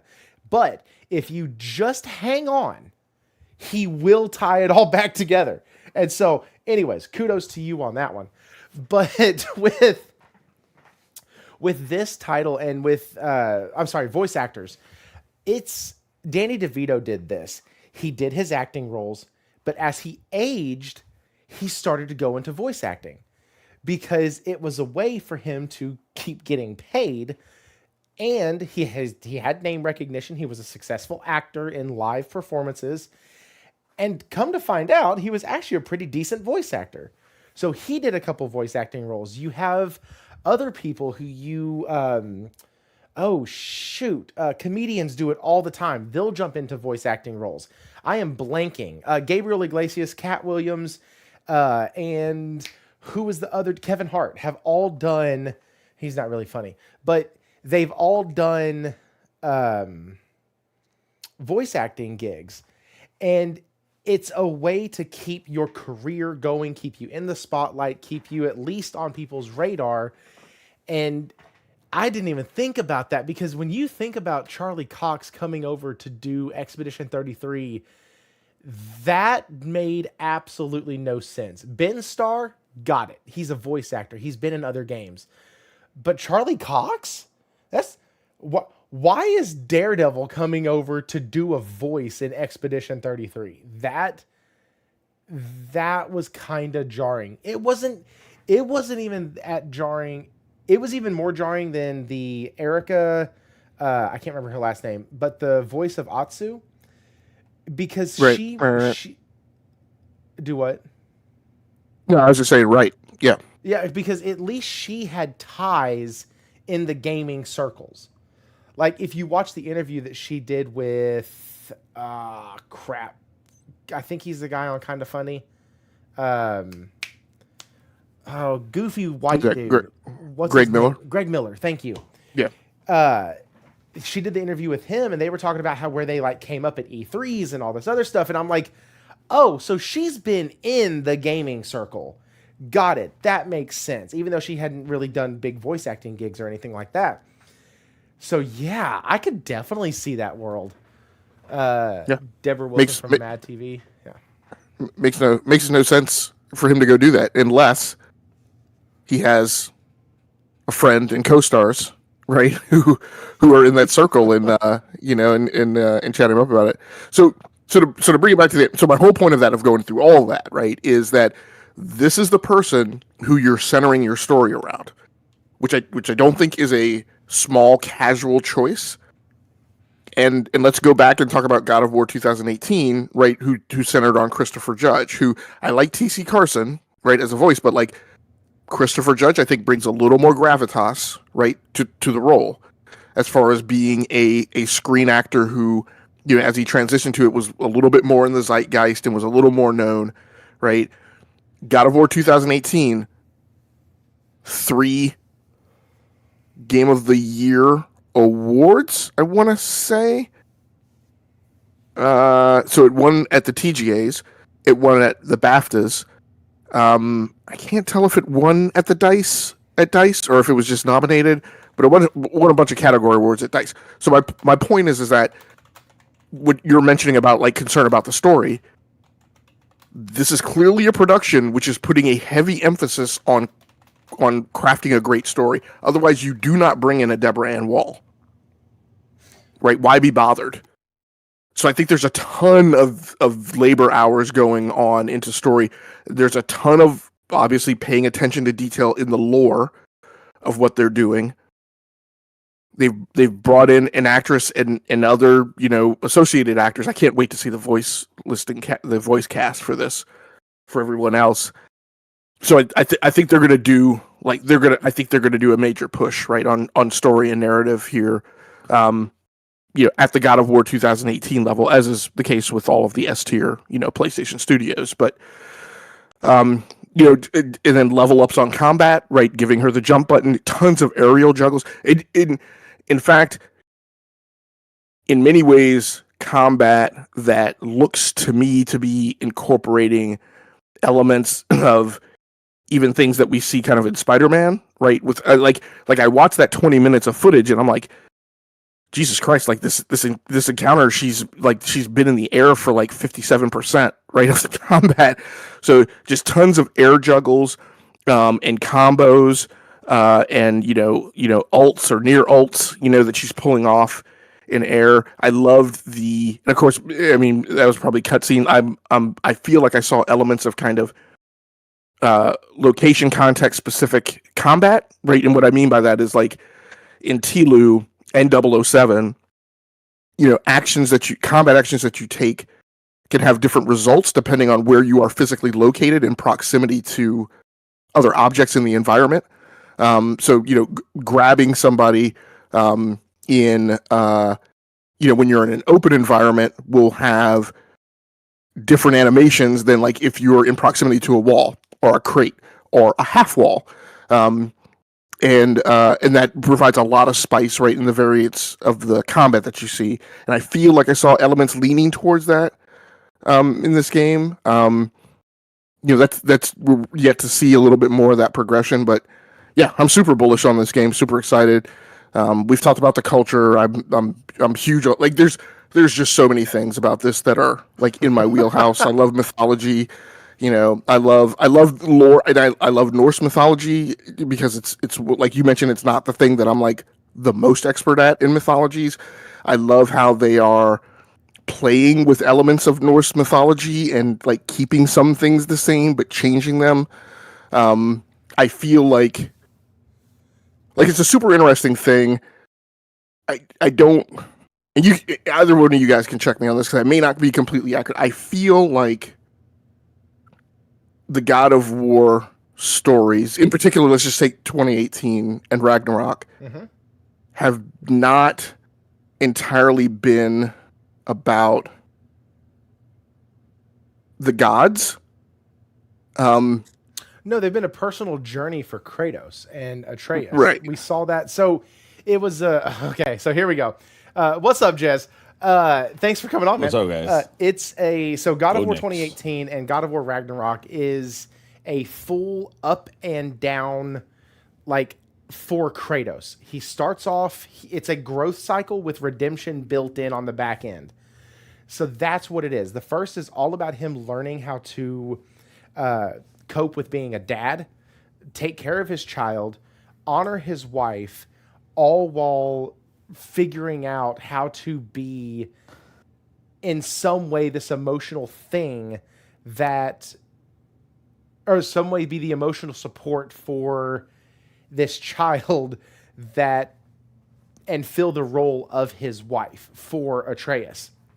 You have that aspect of it, but you also have the fact that he wasn't able to save his wife. He wasn't able to do anything. He just had to watch her die. So he has this guilt that he's trying to go through also.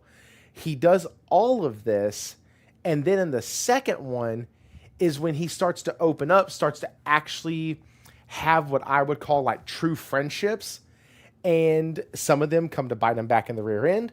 Not going to give anything away if you haven't played Ragnarok, but some of them come to bite him. He's trying to do more good in the world, which also comes back to bite him a bit. And like, there's this redemption arc though that's in there where at the end, you almost feel like, oh man, we're going back to where we were. And then the game shifts it and you're like, oh, cool. No, okay, this actually does work out. Sweet. Like, I'm not going to tell you what any of those were, but like, if you've beat the game, you know exactly what I'm talking about when you end up in, I'm not even going to give it away anymore, but there's this whole like redemption arc that is set up between the first and second game for Kratos.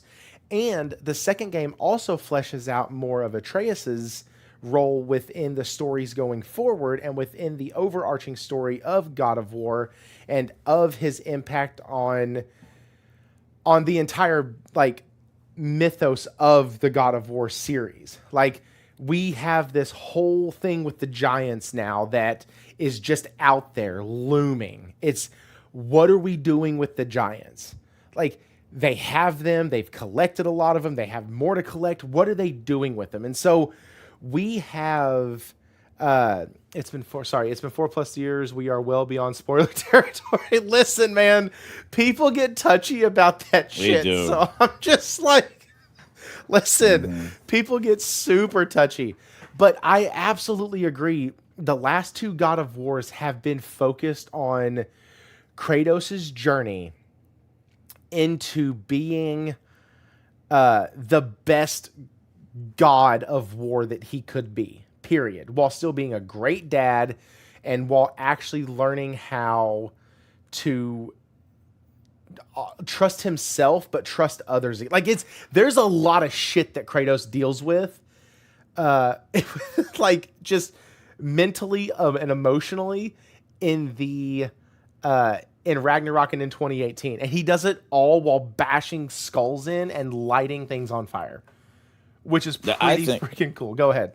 It's never, the thing is like the whole first game was that he did not want to be the God of War. He didn't want his son to. He didn't want to be involved in it all. It was like a typical movie where like right, it's like a John Wick. It's like John Wick. Like, you know, I'm done. Like, you know, I'm done. That wasn't me. I don't want to be involved. I don't want my son involved in this stuff.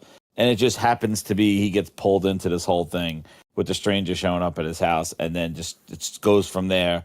And basically he realizes like that's just who he is, and his son is learning and his son's growing. Like, it was definitely a much more mature story in 2018, much more dynamic. And then in Ragnarok, it was not even about him anymore. He was part of a team. Like, for the first time, he was not just him versus the world. It was him. He had the troll, the elf guys. He had Faye. He had Freya.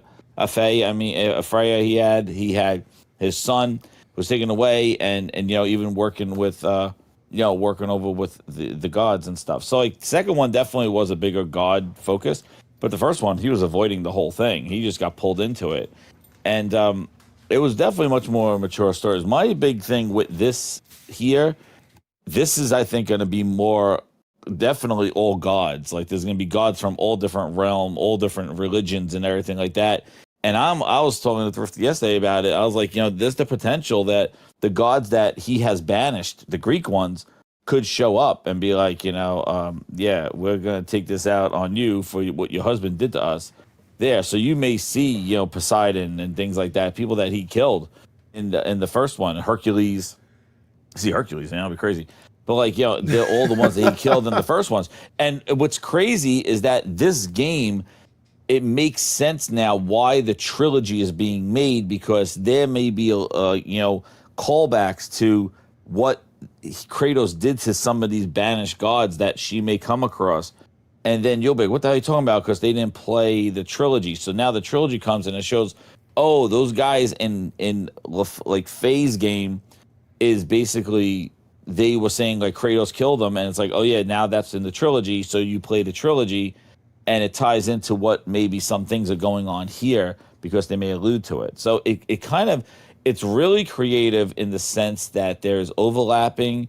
And it keeps it makes the and I'm assuming that this game is going to make God of War 2018, even the Ragnarok stories, like it's going to enhance the things that we had some question marks on about the mask, that Odin was trying to get Atreus to do. Maybe even find out where the next thing with Atreus goes.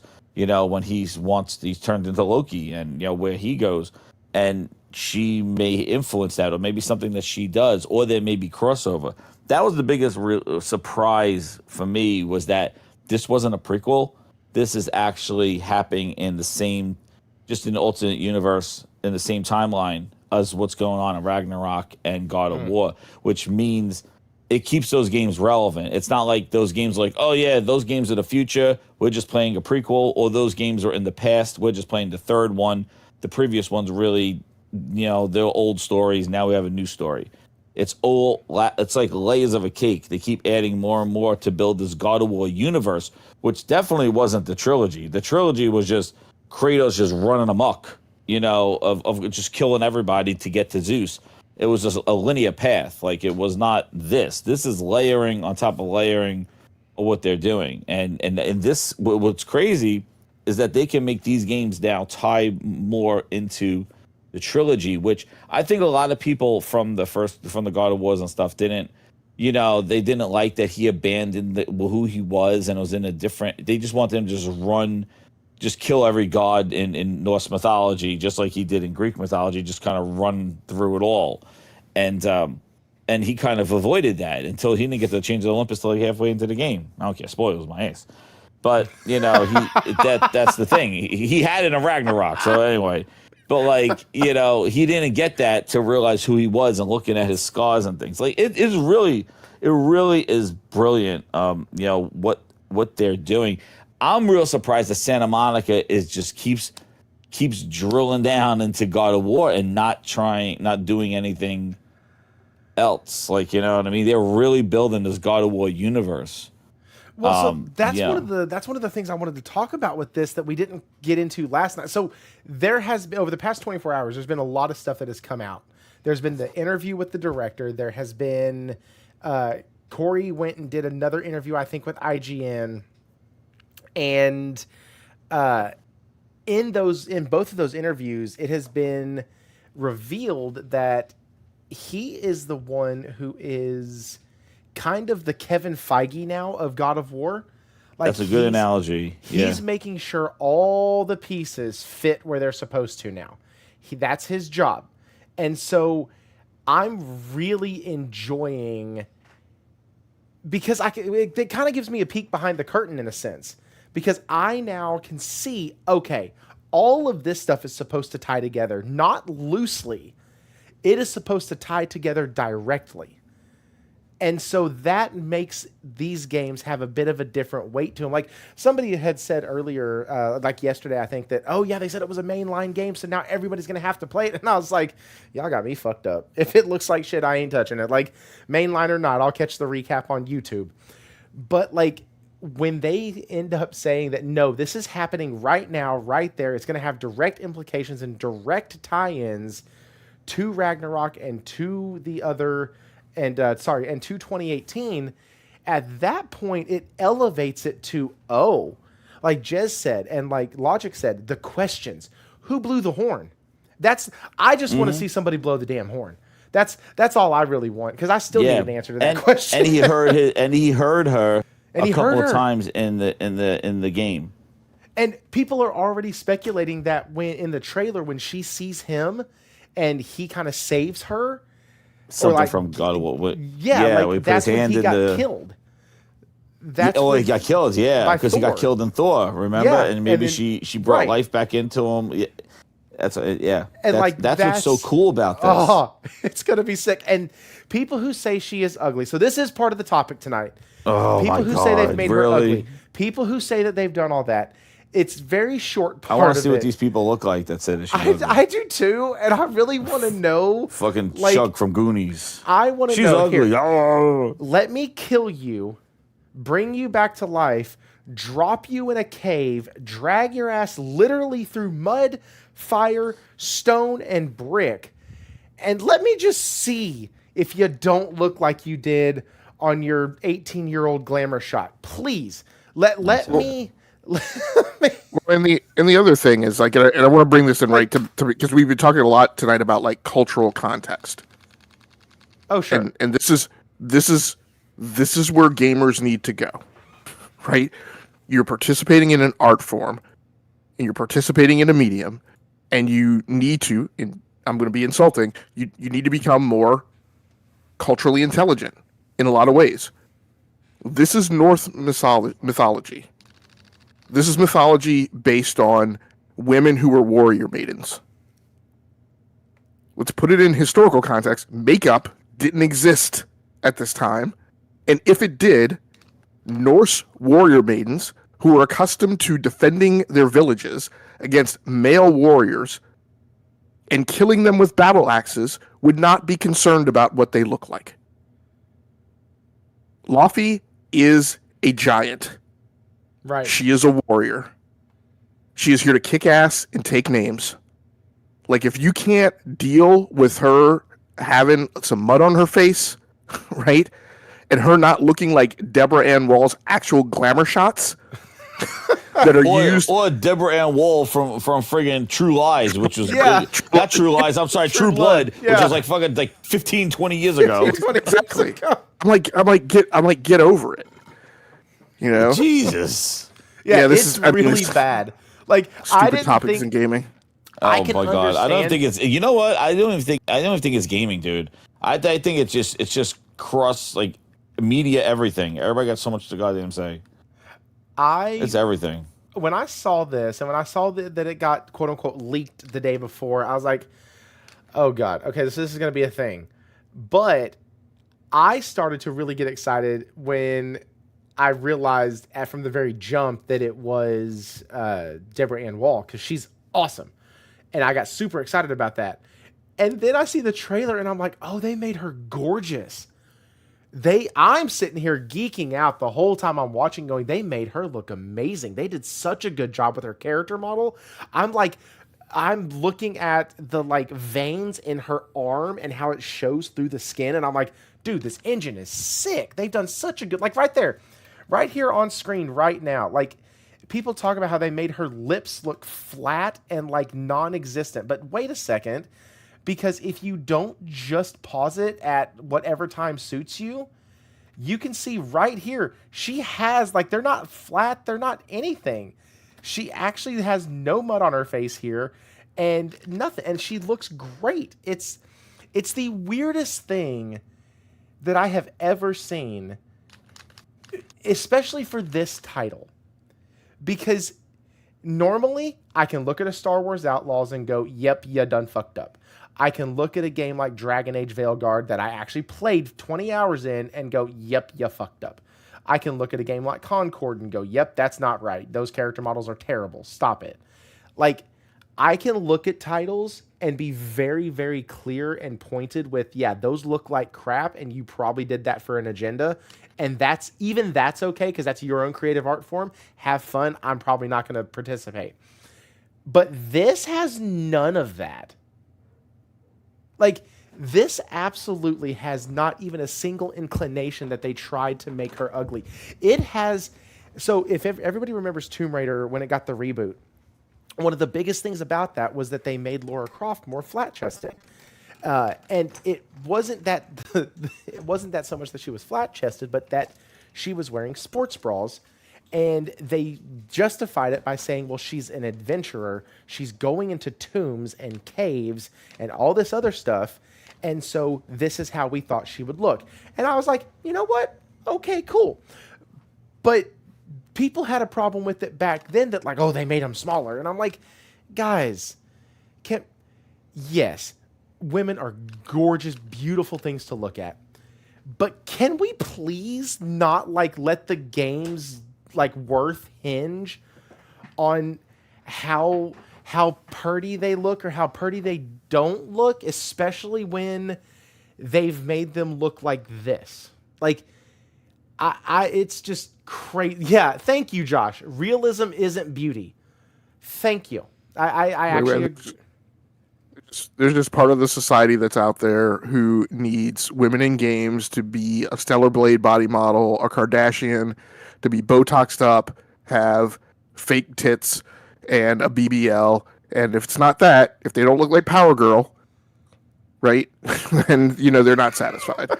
It's just, It's fucking wild. The game's going to sell. It's going to be awesome, and they could go suck a dick.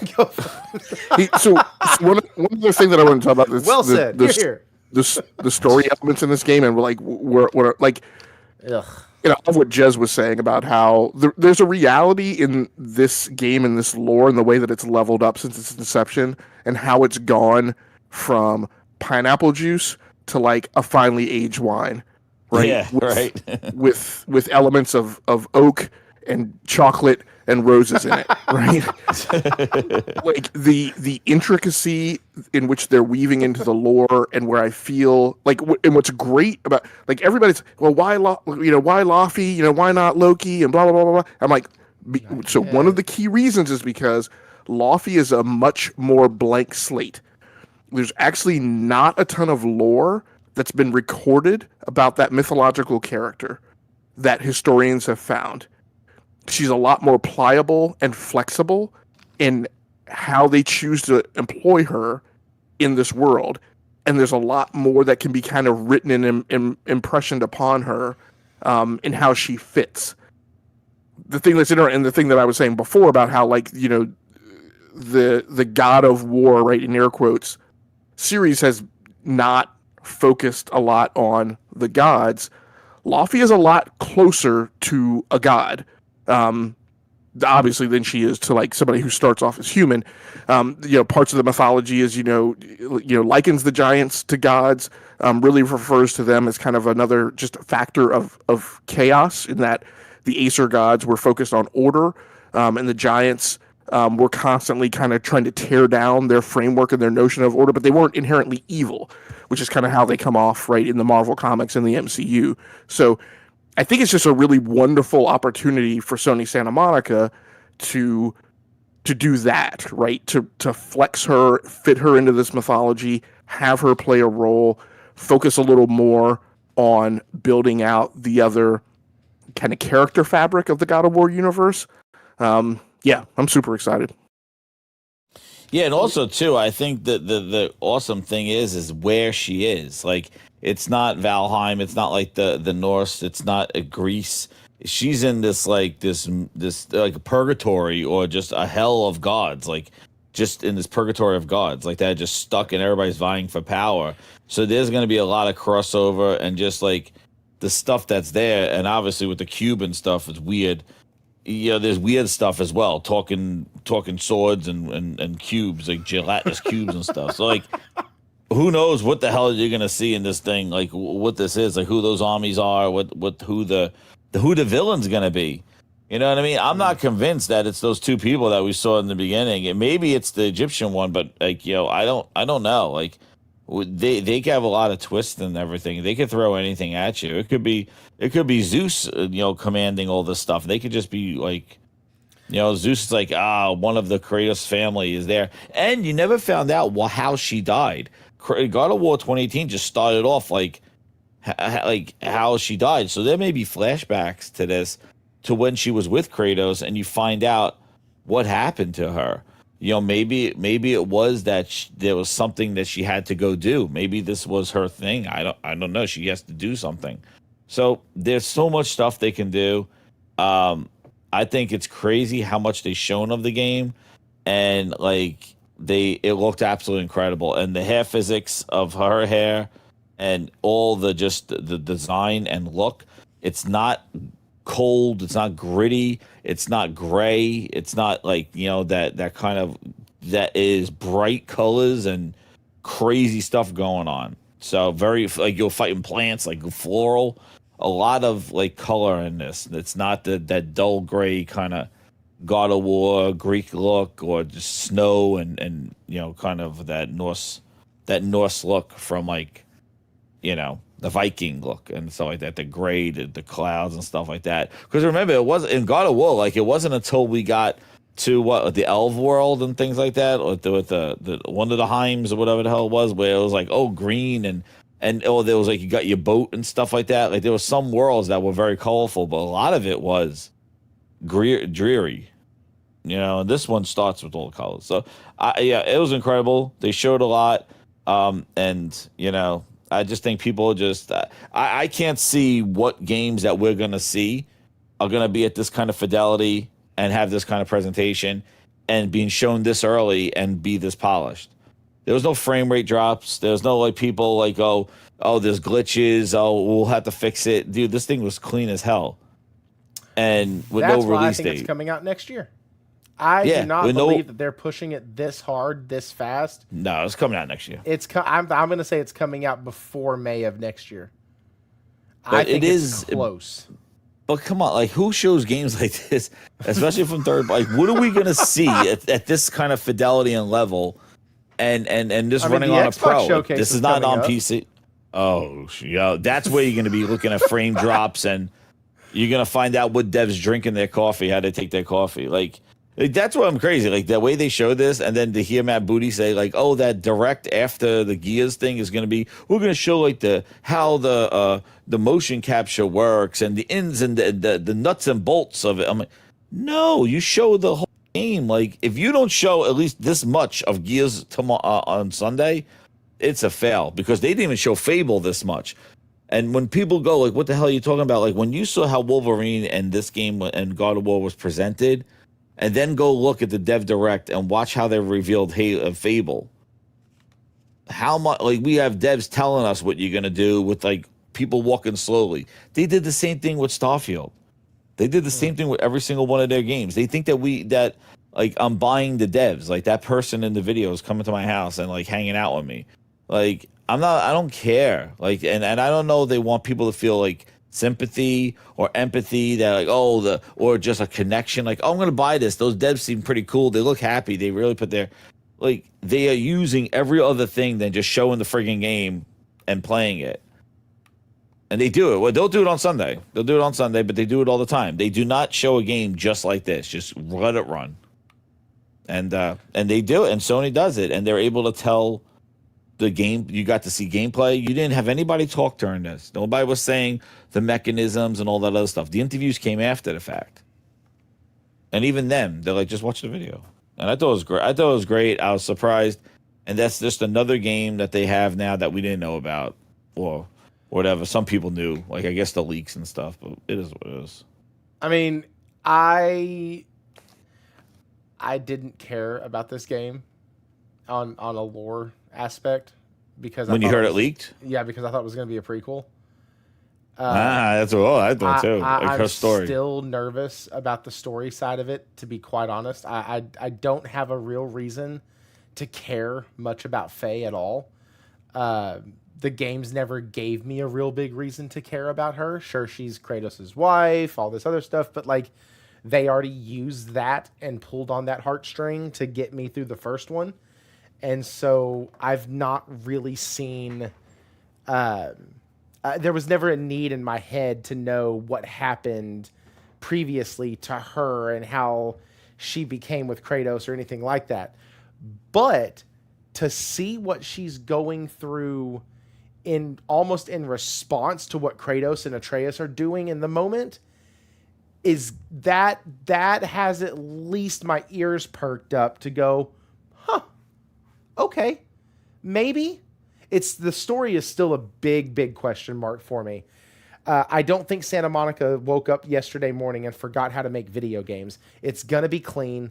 The gameplay is going to be great. The combat's going to be amazing. It's going to run well. It's going to look gorgeous. Like, none of that is in question with this game at all.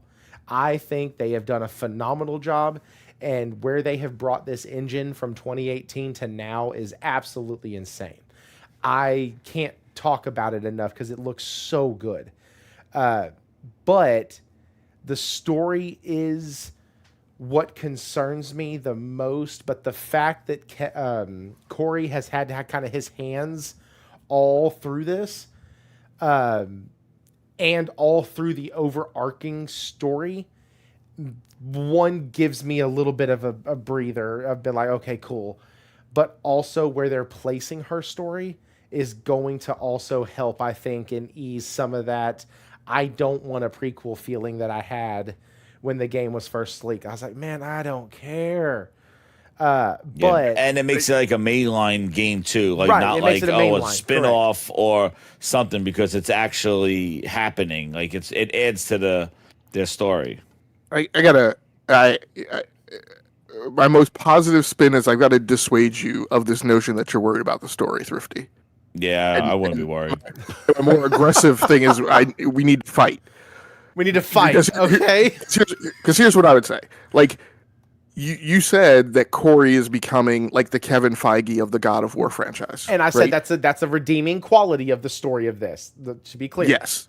So again, you look at that template and you look at the MCU, and you can say lots of negative things about the MCU, but what I will say is that through large swaths of the Infinity Saga and even the Multiverse Saga, there's a truth in that even though you have multiple directors and different script writers, there's a lot of harmonization of what's going on in that franchise.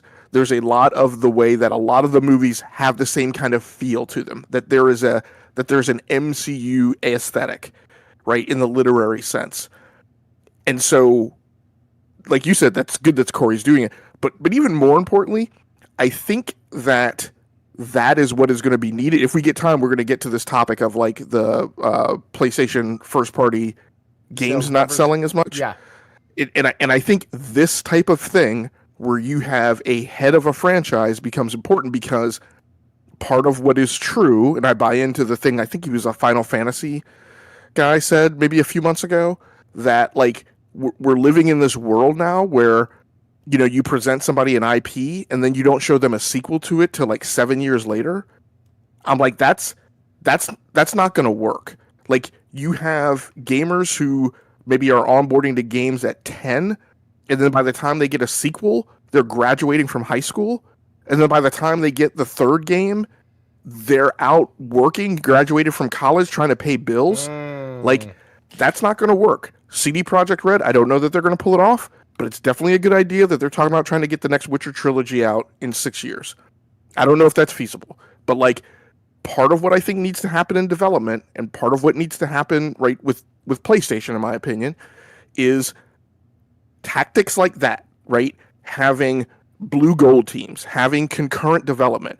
One thing that I'm super positive about in Sony Santa Monica in terms of story is that what's happening there is not what's happening at Bethesda, where Todd Howard is just a cult of personality and everything revolves around him, right? And in fact, I would even say isn't what's happening at Naughty Dog, right, where it's Neil Druckmann.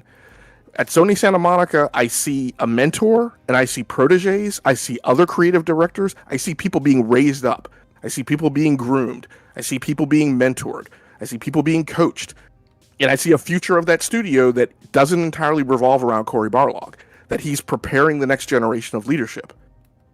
And that if he's managing it right, you get to what Ragnarok was, what, 2022?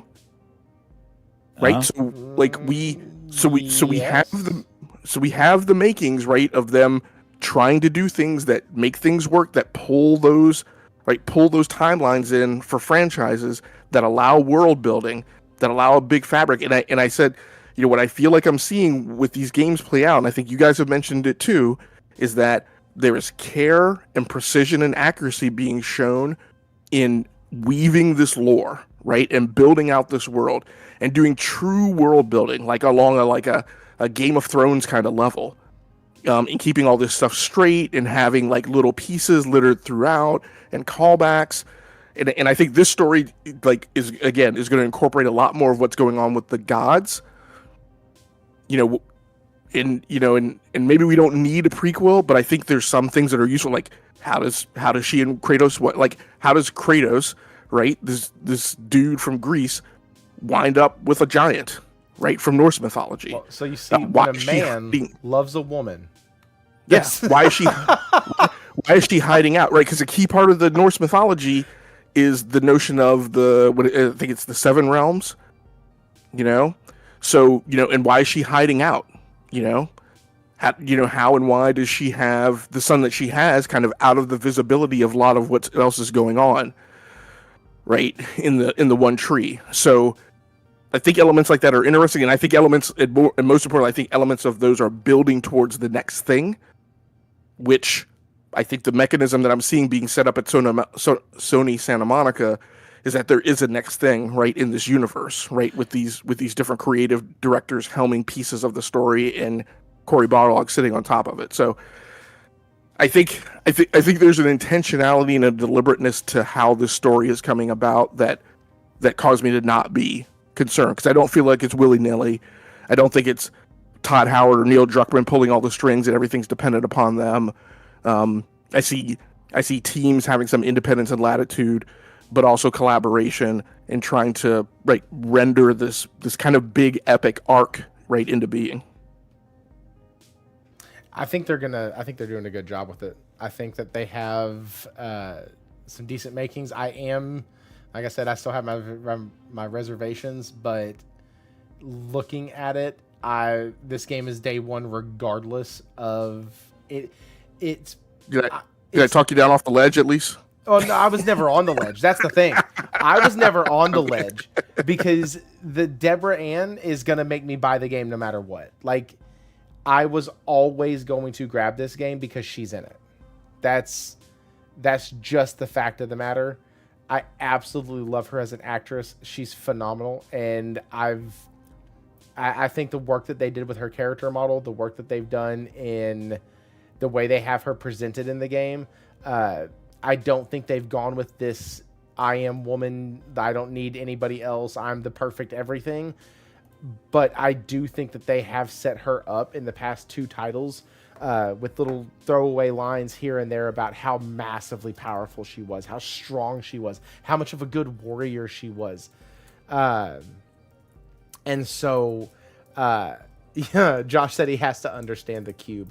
Yeah, that's all of those things, though, are going to play a factor in the title. But if story is the thing that I'm concerned about the most, and they're already giving me reason to not be that concerned about it, this game's going to be all right. And I would recommend anybody who follows or who sees certain people on the timeline talking about how she looks with screenshots side by side, just block them. Just block them. Your life will be better for it. I don't care about the couple pieces of content that they post that might actually have some sanity to them. Just block them. That's what I've had to do with a couple people. I've had to block them because it's the same thing every single time. Saros was woke. Did y'all know that? Did y'all know that Saros was woke? Did y'all get it? I can't stand it anymore. Like, it's not, but like it's from a person that's played it and beat it several times. It's not. There's elements of humanity. There's elements of people being jackasses. There's elements of what substance abuse can do to a family and a couple. There's a lot of that stuff, but it's not woke. It's not Dragon Age Veilguard. Like, and the problem is with that terminology, when something does come out that does deserve some extra criticism over, hey guys, listen, Y'all's writing room came from a college campus. I promise. Like, it's bad. It's terrible. Don't do that. And don't make it set in a medieval time if you do. Once again, Veilguard reference. But like when those situations come out, it makes the criticism towards those games seem less and less because the terminology has been thrown out and overused and abused and made to be such a sensationalized buzzword that it's now a joke, right? Like, it's people throw around the word woke in a very like haphazard joking sense. Aha, that's woke now, isn't it? Like, it's almost in a joking sense that people say it now because it's become such a buzzword. And so I can't stand that. This game is going to be phenomenal. We have maybe 20 minutes before I close this down. Big thing about Marvel's Wolverine that I was really excited about was that you can turn off the blood, which means I'm not going to have to explain to my child how I just sliced this person's head open and my claws went straight through their jugular into their eyeballs. And we see the eyeballs bleeding like that. That's going to be decent. That's I, as a dad who wants to let his oldest son play this with me, listen, I'm kind of excited about that. But that was my big Marvel Wolverine thing that we were going to talk about tonight. But I want to get into the first party games talk. This is the only thing of direct game talk that we're going to do tonight. Because I did want tonight to be heavily focused on the games. But PlayStation first party game sales declined 5 years straight. Okay. Then it goes on to say Ghost of Yotai upticked, stopped a downward trend for Sony's first party game sales. So first of all, I read that and go, hey, that's pretty cool. Good job, Ghost of Yotai. Way to go. But then I start reading because I actually did read this article. And I realized that y'all can't see it. Hang on, let me fix that. There we go. So I started reading it, and it says Sony's first-party game sales declined for 5 straight years until a small uptick in 2025 helped by Ghost of Yotai.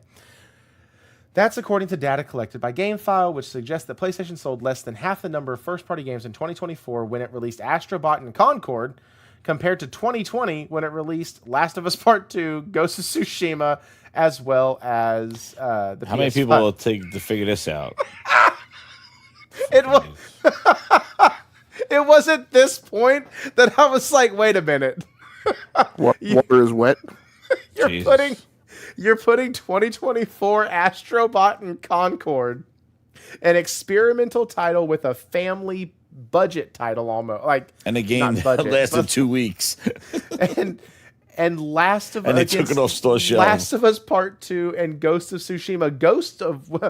Ghost, by the way, sparked and spawned a franchise of other Ghost games now. Wait, 2004 didn't just have Last of Us and Ghost of Tsushima. 2020. It also had Miles Morales. Uh-huh. It also had Demon Souls. I don't think they consider that first party. It's not. They had Little Big Planet. Well, Big Planet wasn't made by Media Molecule. Yeah, it hits that. But they had the launch lineup of a PS5 as well. So.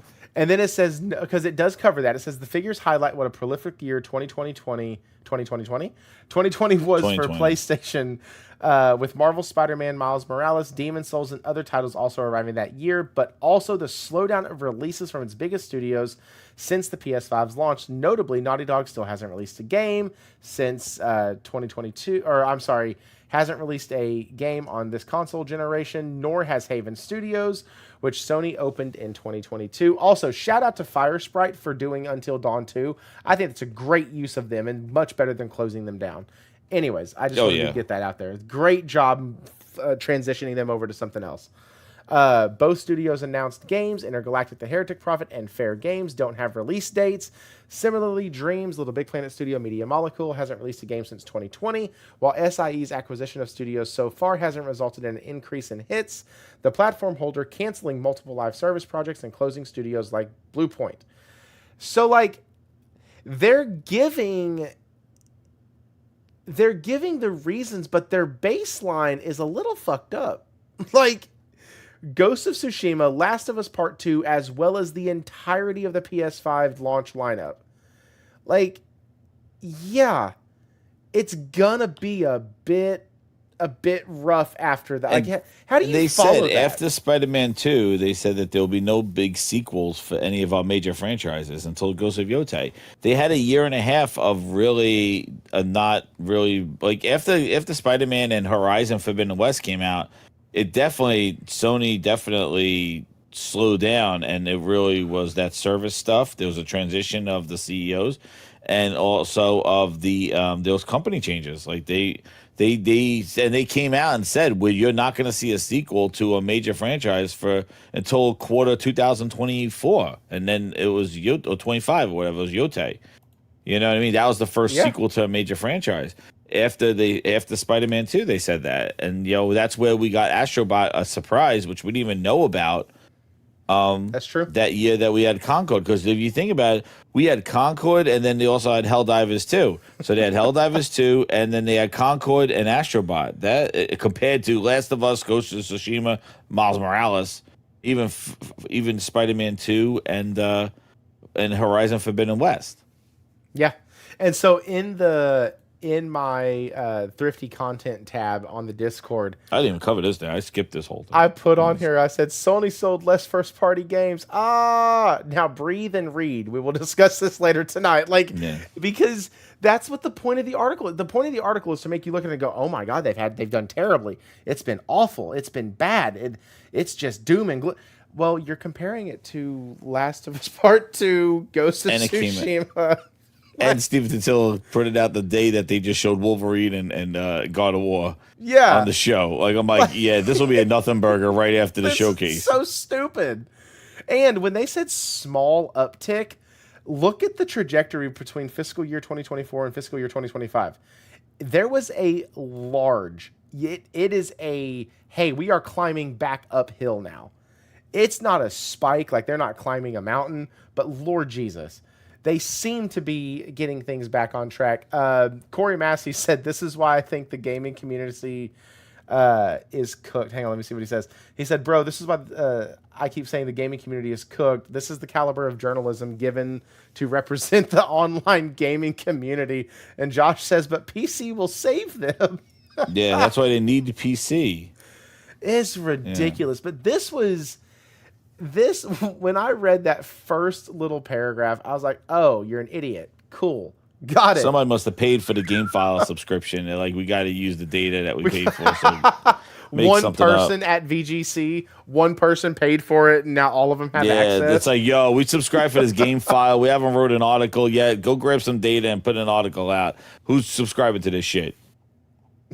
And I love these analytics. Like, oh, you got analytics on Sony's first-party sales. What about Nintendo's and Xboxes? Does anybody fucking do those? Well, how are their first-party sales doing? How's Xbox's first-party sales doing? Did you Heaven forbid, you know what's hilarious? Heaven forbid any of these friggin' analytic things go, like, Sony shares everything that they do. You show the actual yen and every dollar that they spent on all their shit. Microsoft has nothing, and nobody is knocking on Microsoft's door trying to grab numbers and trying to see. Especially Microsoft is the only one that did all this bogus shit. Subscriptions, first-party games. Nobody's like analyzing. Like, oh, we need to analyze the sales of games and cannibalism. They let Phil Spencer tell them it's fine. And they go, oh, okay, it's fine at Xbox. Where are the sleuths and the insiders trying to dig these numbers out? They got so many connections and influences, but nobody knows the numbers. Nobody knows, and nobody even cares to research it to figure out, yo, Microsoft, you're doing some wild shit out there telling a Meta Quest as an Xbox. How's that going for your games? Is your game selling on a Meta Quest? Like, is xCloud lucrative on a Samsung TV? How many people are doing that? Nobody gives a shit.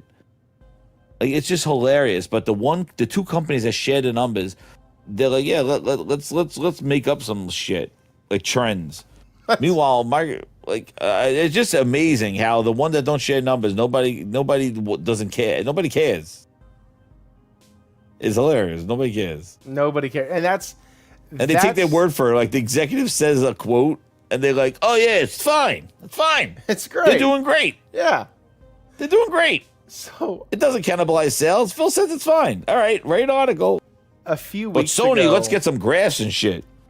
a few weeks ago, I made a joke that every week I could find a sensationalized article that was complete bullshit and just cover it on the show.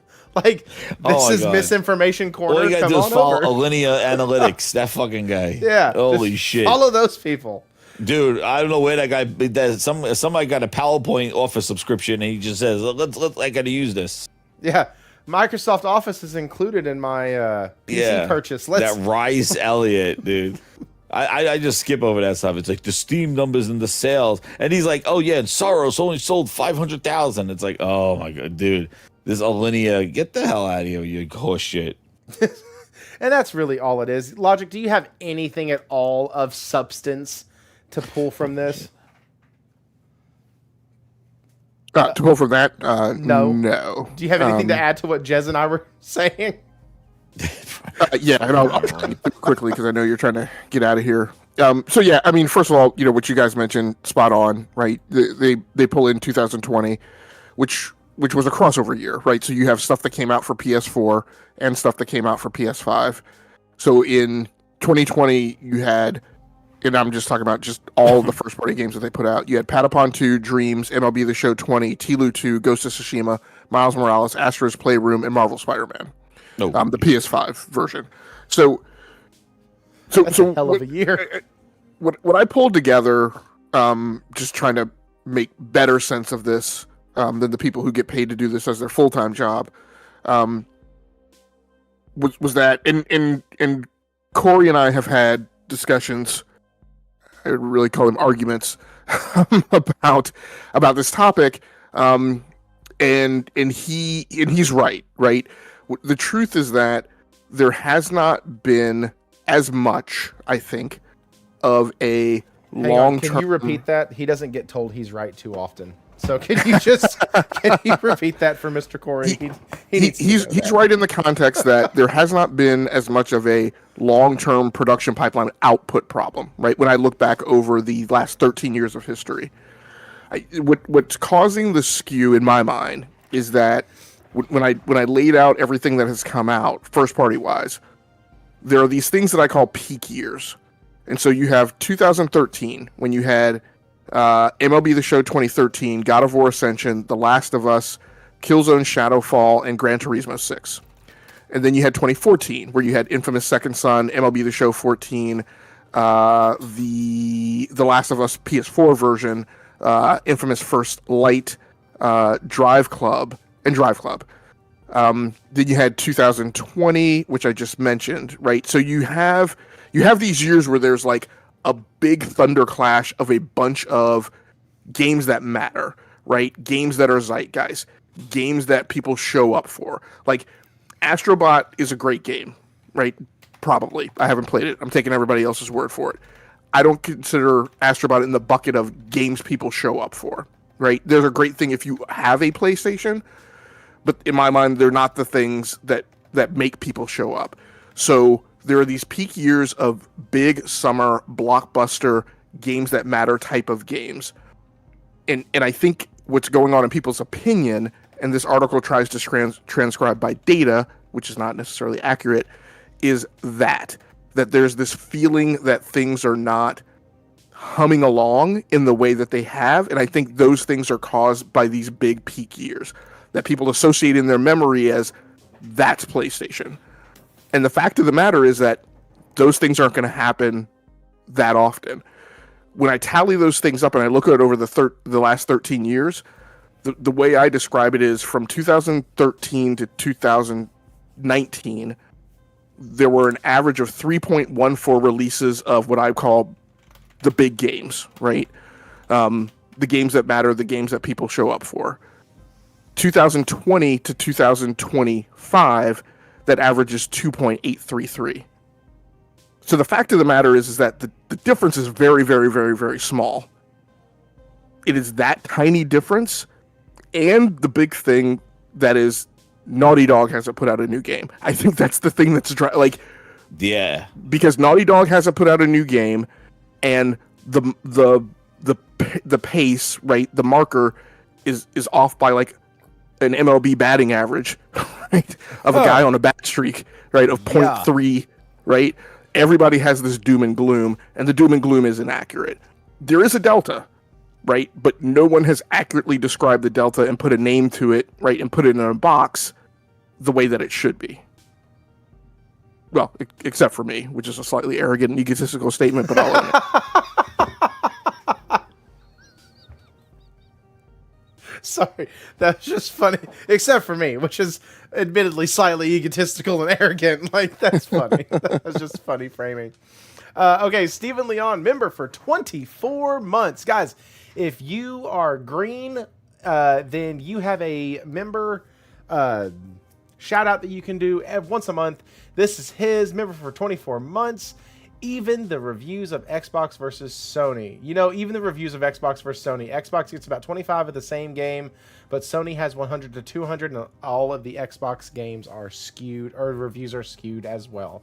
Yeah, not right? Mm-hmm. Thank you, Josh. Be arrogant. Yeah, it's okay, Logic. It's fine. We all have the ability to puff our chest out a little bit and take a lap when we're right about something. It's annoying when people do it all the time, but I've never heard you really do that. If anything, I've heard more people go, hey, you did great. And you're like, well, I'm just trying to parse out the data. And you're like, no. You did awesome. It was great. Thanks for that presentation. The way you presented it was really well done or whatnot. And so, no, you're good. You are totally fine. But yeah, so this was a big nothing burger. I think that it caught my eye, and then I read it, and I was like, no, we are definitely talking about this, because on one end, I don't want to give credence to these type of articles, but on the other end, I at least want to shine some actual like light on it and discuss what actually is going on. Like, this one was blatantly obvious. Hey, you've picked the greatest year for PlayStation in like with that, or one of the greatest years for PlayStation in that 2020 year. Against a year that had an experimental game and a family game being the only two titles. Like, that's not fair to anybody. It's like comparing. I was going to try to find an Xbox comparison, but I can't really think of one. No, does the they counted PS4 and PS5, or they're saying their first party across just on PS5? Or it's just first party. Just first party. Just first party. And so I think one of the things that's true too, right, is like, so the chart is millions of units sold. So it's not revenue. And so it is true, right? And that's the other thing. Yeah. Go ahead. This is the biggest problem with these articles, is that there are elements of tiny pieces of truth to them. And one of the key things is, for instance, like when I look back through these years, and again, I went back through the last 13 years, there are things like Japan Studio was putting out like 3 games sometime in a year. Now, they were all small stuff. They were Patapon, Loco Roco, right? But those things aren't as prevalent, right, in the PlayStation portfolio anymore. Studio closures will have impact, right? Obviously, in millions of units sold. You close down London Studios, and London Studios was one of those ones that was putting out like, more than one of these smaller pieces of stuff a year. So there are impacts. I think the last thing that I want to say, this is a key point where I think, Corey, you and I disagree. I may be putting words in your mouth, but I think you and I disagree on it. What I do stand on, right, where articles like this are, I won't say correct, but are maybe relevant, is that a lot of times things like this will come out and people will say, no, this is inaccurate. PlayStation just needs to keep doing what they're doing. That I don't agree with. And I won't go through the whole history because I've gone through it before on other podcasts. Sony has had a tendency to do this in their corporate culture, if you look back over it over the last 20 or 30 years, of getting on a horse and riding it into the ground and never changing and insisting that the only thing they need to do is the thing that got them to be successful in the first place. The landscape of the gaming industry has changed, right? And this is not me repeating the Xbox thing, because I think the Xbox thing is a bunch of bullshit. But the landscape has changed. Black hole games have changed things. The fact that people get onto these games, it's funny, we talked about Ace Combat 8, the fact that people get onto these games and continue to play them for 10 years has changed. Yeah. When we talk about the percentage spread of the portfolio, and this is a thing that I have a huge disagreement with, people will say, well, PlayStation portfolio has always been third-party games, right? More so than first-party. I'm like, yes, but the difference is that people weren't building gas and they were building one-and-dones. And so, yes, they were selling a bunch of third-party stuff, but people were buying those third-party things, playing them and finishing them and moving on, which gave them expanded opportunity, right, to onboard into something new, right? Whatever was new coming out of the pipeline. Now, people buy a gas and they stick on that gas for 10 years, 5 years, 7 years, whatever. So the opportunity, right, the availability in their slate to pick up a new title isn't there like it used to be. Those dynamics have changed. I think PlayStation is doing good. People don't agree with all the things they've done. What I appreciate is that what PlayStation has done the last few years is they have acknowledged and seen and made changes, because I think they understand that they can't do that same Sony corporate culture business for the past 20 years, which I think was a thing that fortunately Kaz got rid of under his tenure as CEO. They can't do we're just going to keep doing the same thing. Because doing the same thing is how you get Sony Vaio. It's how you get Xperia. It's how you get Memory Card, Betamax. It's how you own a freaking record label, right? And a PC line and Walkman, and you make CDs, that's your spec, but you can't see MP3s coming. Oh, that's a good call. Right? So, like, they're acknowledging that there's different stuff going on and they need to do something different. They've acknowledged that they can't throw the baby out with the bathwater, and I think that's important. But they're acknowledging that they got to change the intermix up to some degree, and I think that's good. I don't agree with people who think they just need to make single player narrative, high production value, story focused games. That I don't think that's all that they need to do. I think they need to change the intermix up a little to bolster themselves for long term survivability. Yeah. So Buyakasha said gas ruined people's ability to enjoy other games, but they're one game. And let me tell you a story. I had a play group I still do, for Magic the Gathering. And one of the guys went MIA and has been MIA, hasn't played a game with us in months. I reached out to him the other day and was like, hey man, what's going on? Are you okay? He goes, dude, I fell hard into Final Fantasy 14. And so now he literally doesn't do anything else. He used to like talk about the other games he was playing, Stardew this, that, Stardew Valley and this and that. Like, and now that he's fallen into Final Fantasy 14, he's done. He doesn't really stop by the chats anymore. Doesn't like getting him to play a game has not happened in, like I said, months. And so like, I definitely understand what you mean, where now you're competing in a single story. You're competing with a single story game and a one and done game in an industry that has so many games that are not even talking about like the marquee Fortnite games. There are several tier 2 live service games that are in existence, that have been in existence for 5+ years still. And they're the ones that have the cult followings that you've probably never heard of half of them. But I have somebody who's a PC gamer in my life, and he's always like, man, I played this. I've been playing this for years. And I'm like, what the fuck are you talking about? He goes, oh, you don't know what this is? Yeah, man, I've been playing it on PC for years. It's blah, blah, blah. And I was like, I have never heard of that game a day in my life. And I can't remember the name of it. It was some like war strategy game or some shit. Like, and he's like, yeah, man, I've been playing it forever. I was like, it's still active? He goes, yeah, they just dropped an update. I'm like, what the fuck are you talking about? Like, that game's 12 years old. Why are we still getting updates for it? But like, those type of games are, they do steal players' times. And, okay, so Corey just said, I think Sony understands that the landscape has changed. Where I tend to disagree with most online is that gamers have changed much more than Sony is willing to change overnight. That that is also and I don't want to pull this thread tonight, but to a much larger degree and a much more detrimental degree, that is what's happened at Square Enix. Square Enix has refused for the longest time to acknowledge that change was needed, and now they finally have, but they're not able. I don't know if it's not they're not willing, but they're definitely not able to change it as fast as the gamers are progressing, if that makes sense. Like, gamers are growing and changing, and their likes and dislikes and interests are changing faster than I think Square is able to course correct.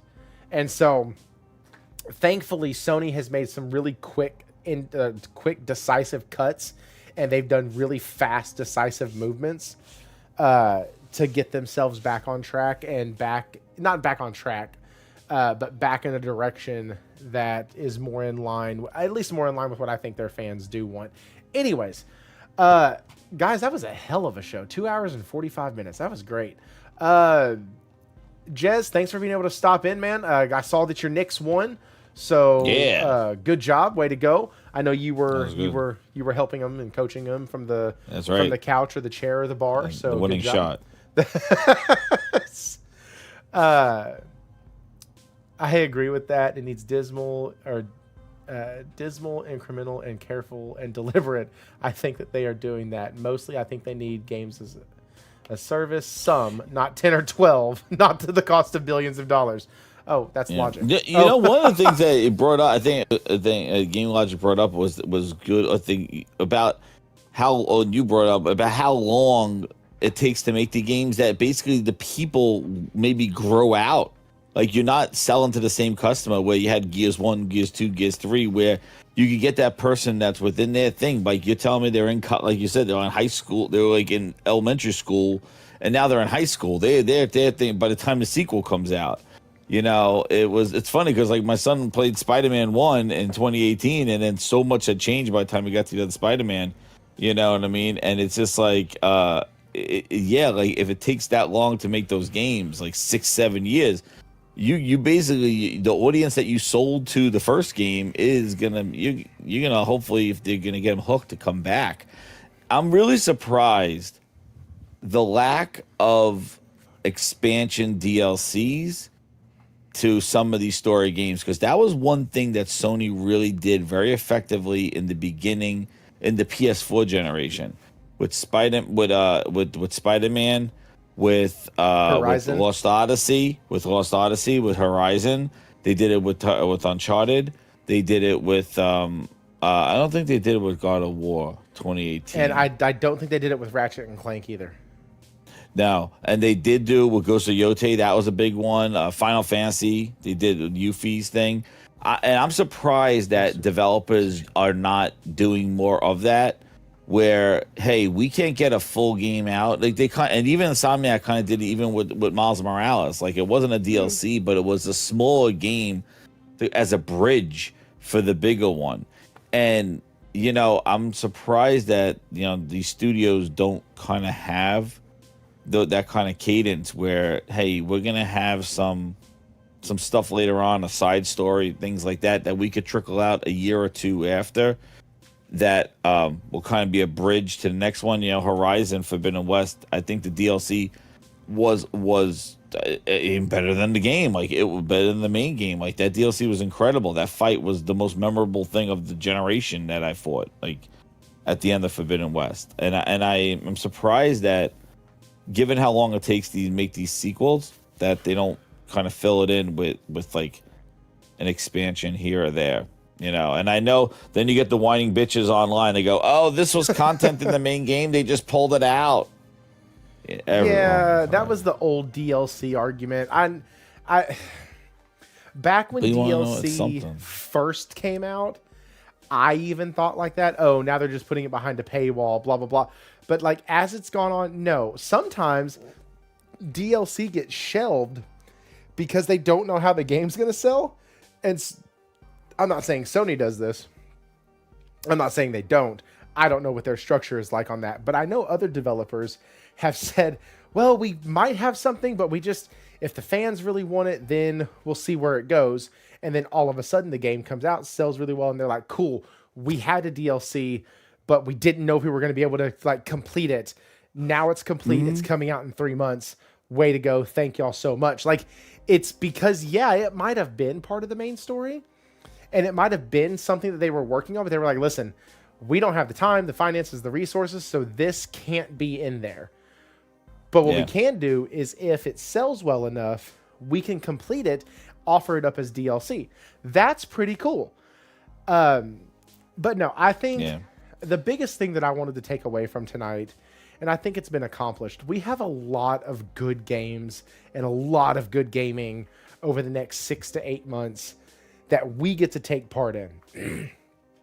If you are a gamer and you're constantly visiting like sources and media and other influences that just want to talk negatively constantly about the gaming industry and about games coming out, and they never seem that they're happy with gaming, they never seem excited to play games, for the love of God, find somebody else to listen to.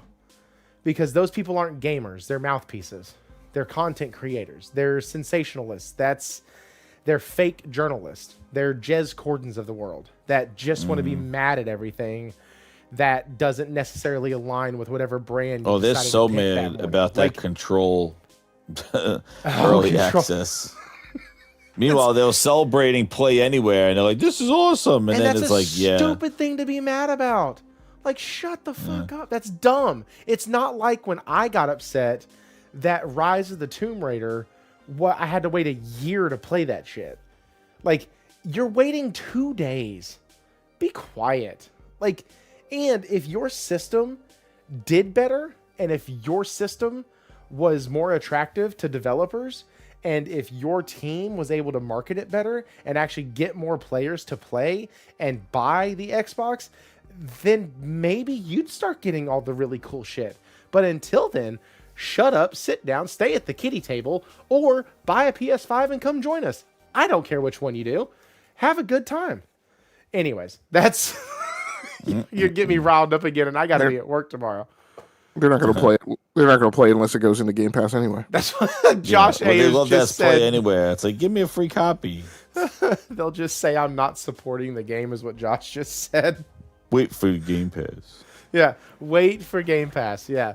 All right, guys. GameLogIQ, we will start with you, sir. First of all, thank you for coming on the show. Where can people find you? Right here, man. Although I am going to spool back up the games memo on my own channel. In fact, I'm having a conversation tomorrow night with I can't remember his last name. He's on Twitter.